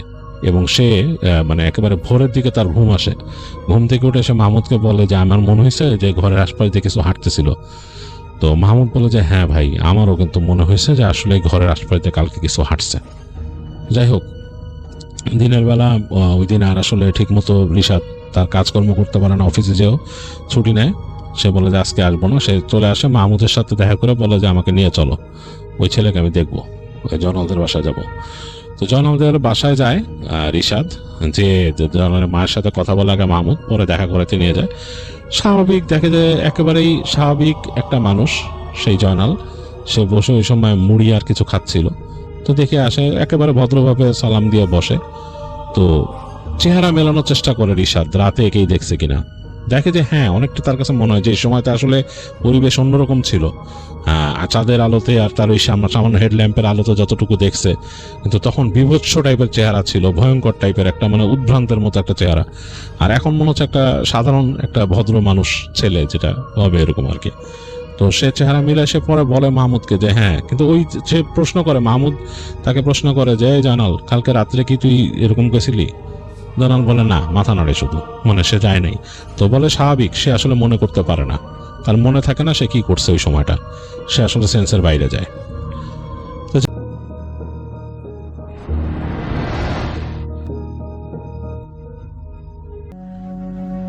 আসসালামু আলাইকুম রাসেল ভাই, আশা করছি আপনি ভালো আছেন। আমি জানি আপনি সবসময় ভালোর দলেই থাকেন।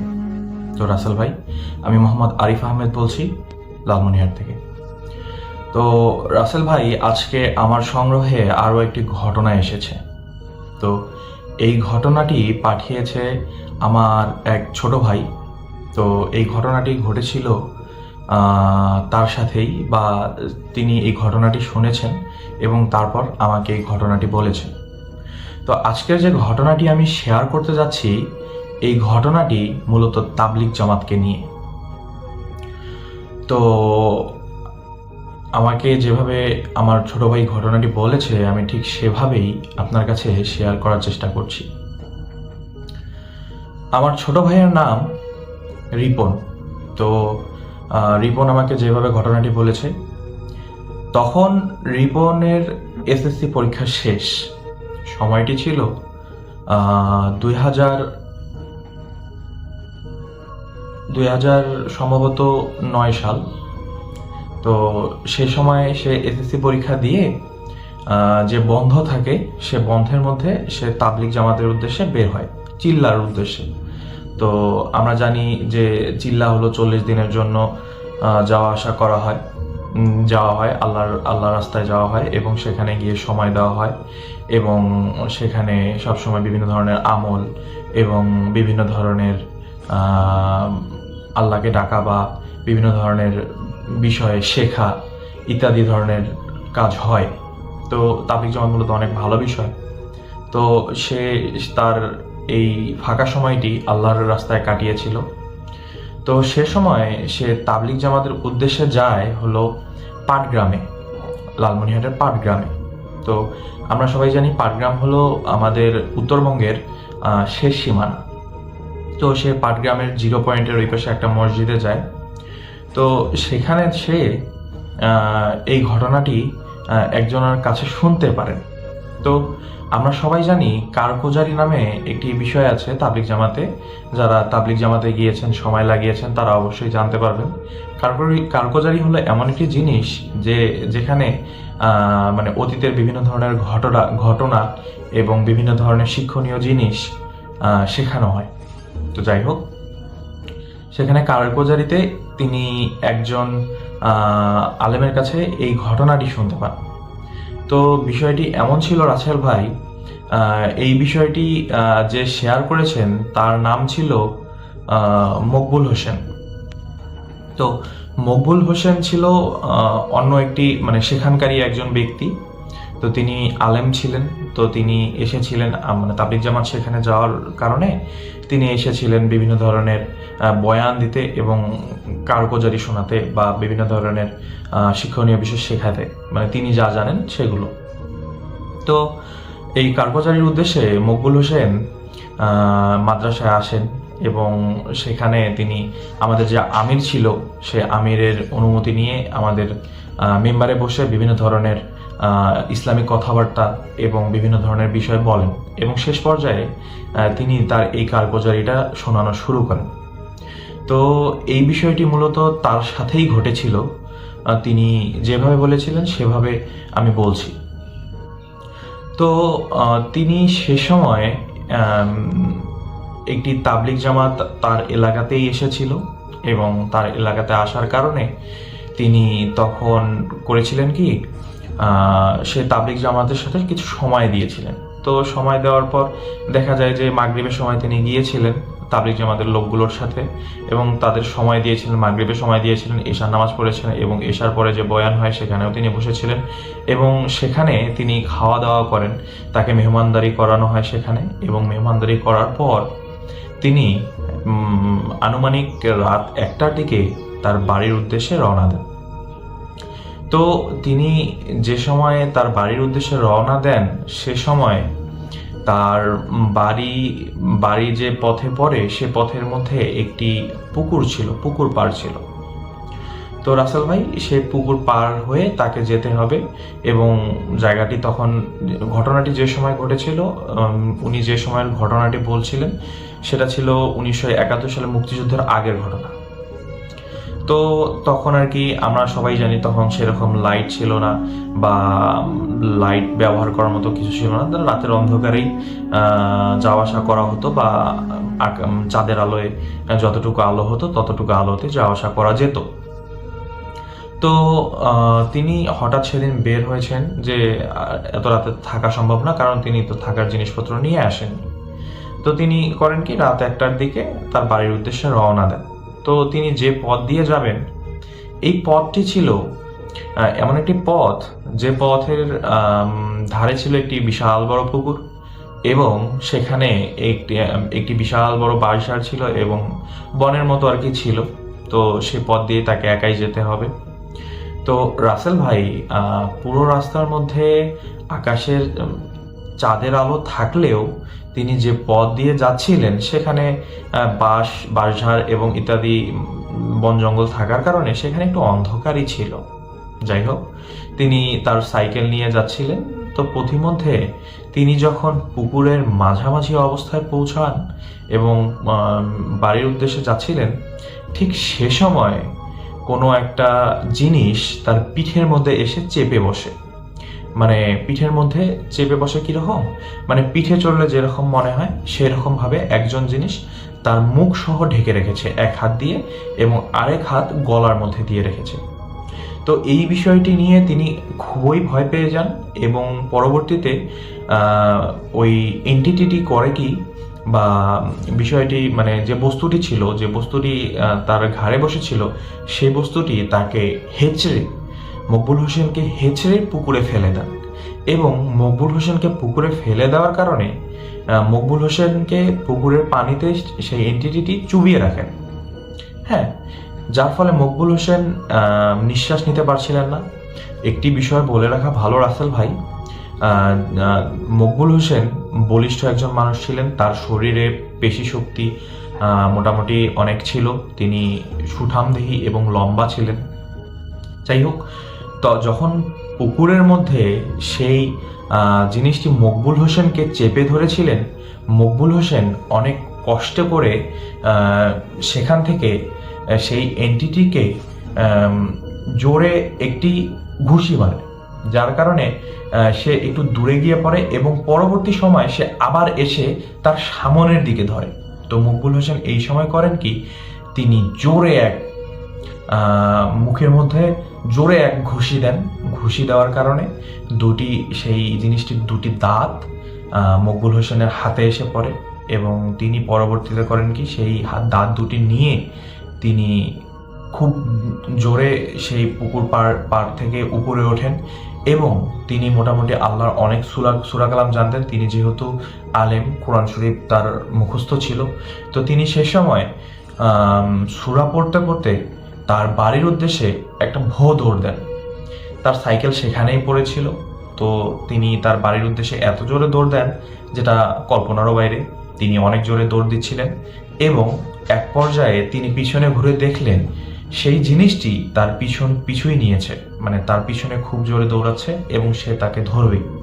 তো এমন সময় মকবুল হোসেন করেন কি, খুব জোরে দৌড় দিয়ে সে দরজায় গিয়ে তার স্ত্রীকে ডাক দেন এবং তার স্ত্রী দরজা খুলছিল না এবং তিনি খুব তাড়াহুড়ো করায় এবং দরজায় খুব জোরে জোরে মারায়। তার স্ত্রী তার কথা শুনে ঘুম ভেঙে যায় এবং পরবর্তীতে দরজা খুলে দেয় এবং ভিতরে ঢোকার পর মকবুল হোসেন বলেন, আমার অনুমতি ছাড়া তুমি এই দরজাটি আর খুলবে না আজকে রাতে। তো ভালো কথা, মকবুল হোসেন বাড়িতে পৌঁছে দরজার মধ্যে ভিতরে ঢুকে যায় এবং সেই বস্তুটি বা সেই জিনিসটি মকবুল হোসেনের বাড়ির সেই দরজায় আসে এবং দরজা চাপড়াতে থাকে। তো মকবুল হোসেন যেহেতু আলেম ছিলেন এবং তিনি বাড়ি বন্ধ করতে জানতেন, সেহেতু হয়তোবা তিনি বাড়ি বন্ধ করেছিলেন। যাই হোক, সেই জিনিসটি ভিতরে ঢোকার অনেক চেষ্টা করে কিন্তু পারে না। পরবর্তীতে তিনি বাহির থেকে মকবুল হোসেনকে বলেন যে, আপনি দরজা খুলেন, আপনি বাইরে আসেন, আপনার সাথে কিছু কথা আছে। তো মকবুল হোসেন তো বোকা নয়, তিনি বলছেন, না, এটা আমার দ্বারা সম্ভব না, আমি বের হব না বা এরকম কিছু।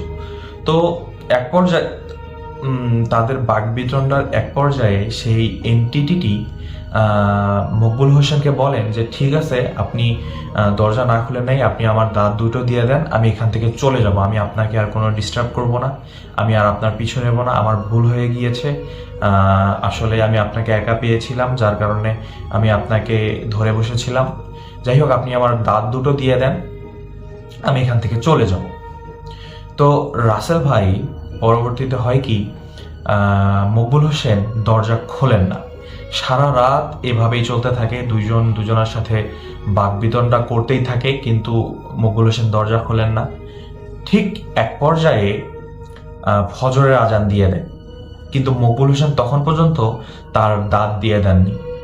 তো এন্টিটিটি খুব জোরাজোরি করছিল, আকুতি মিনতি করছিল, কিন্তু তারপর মকবুল হোসেন তার দাঁতটি দেননি।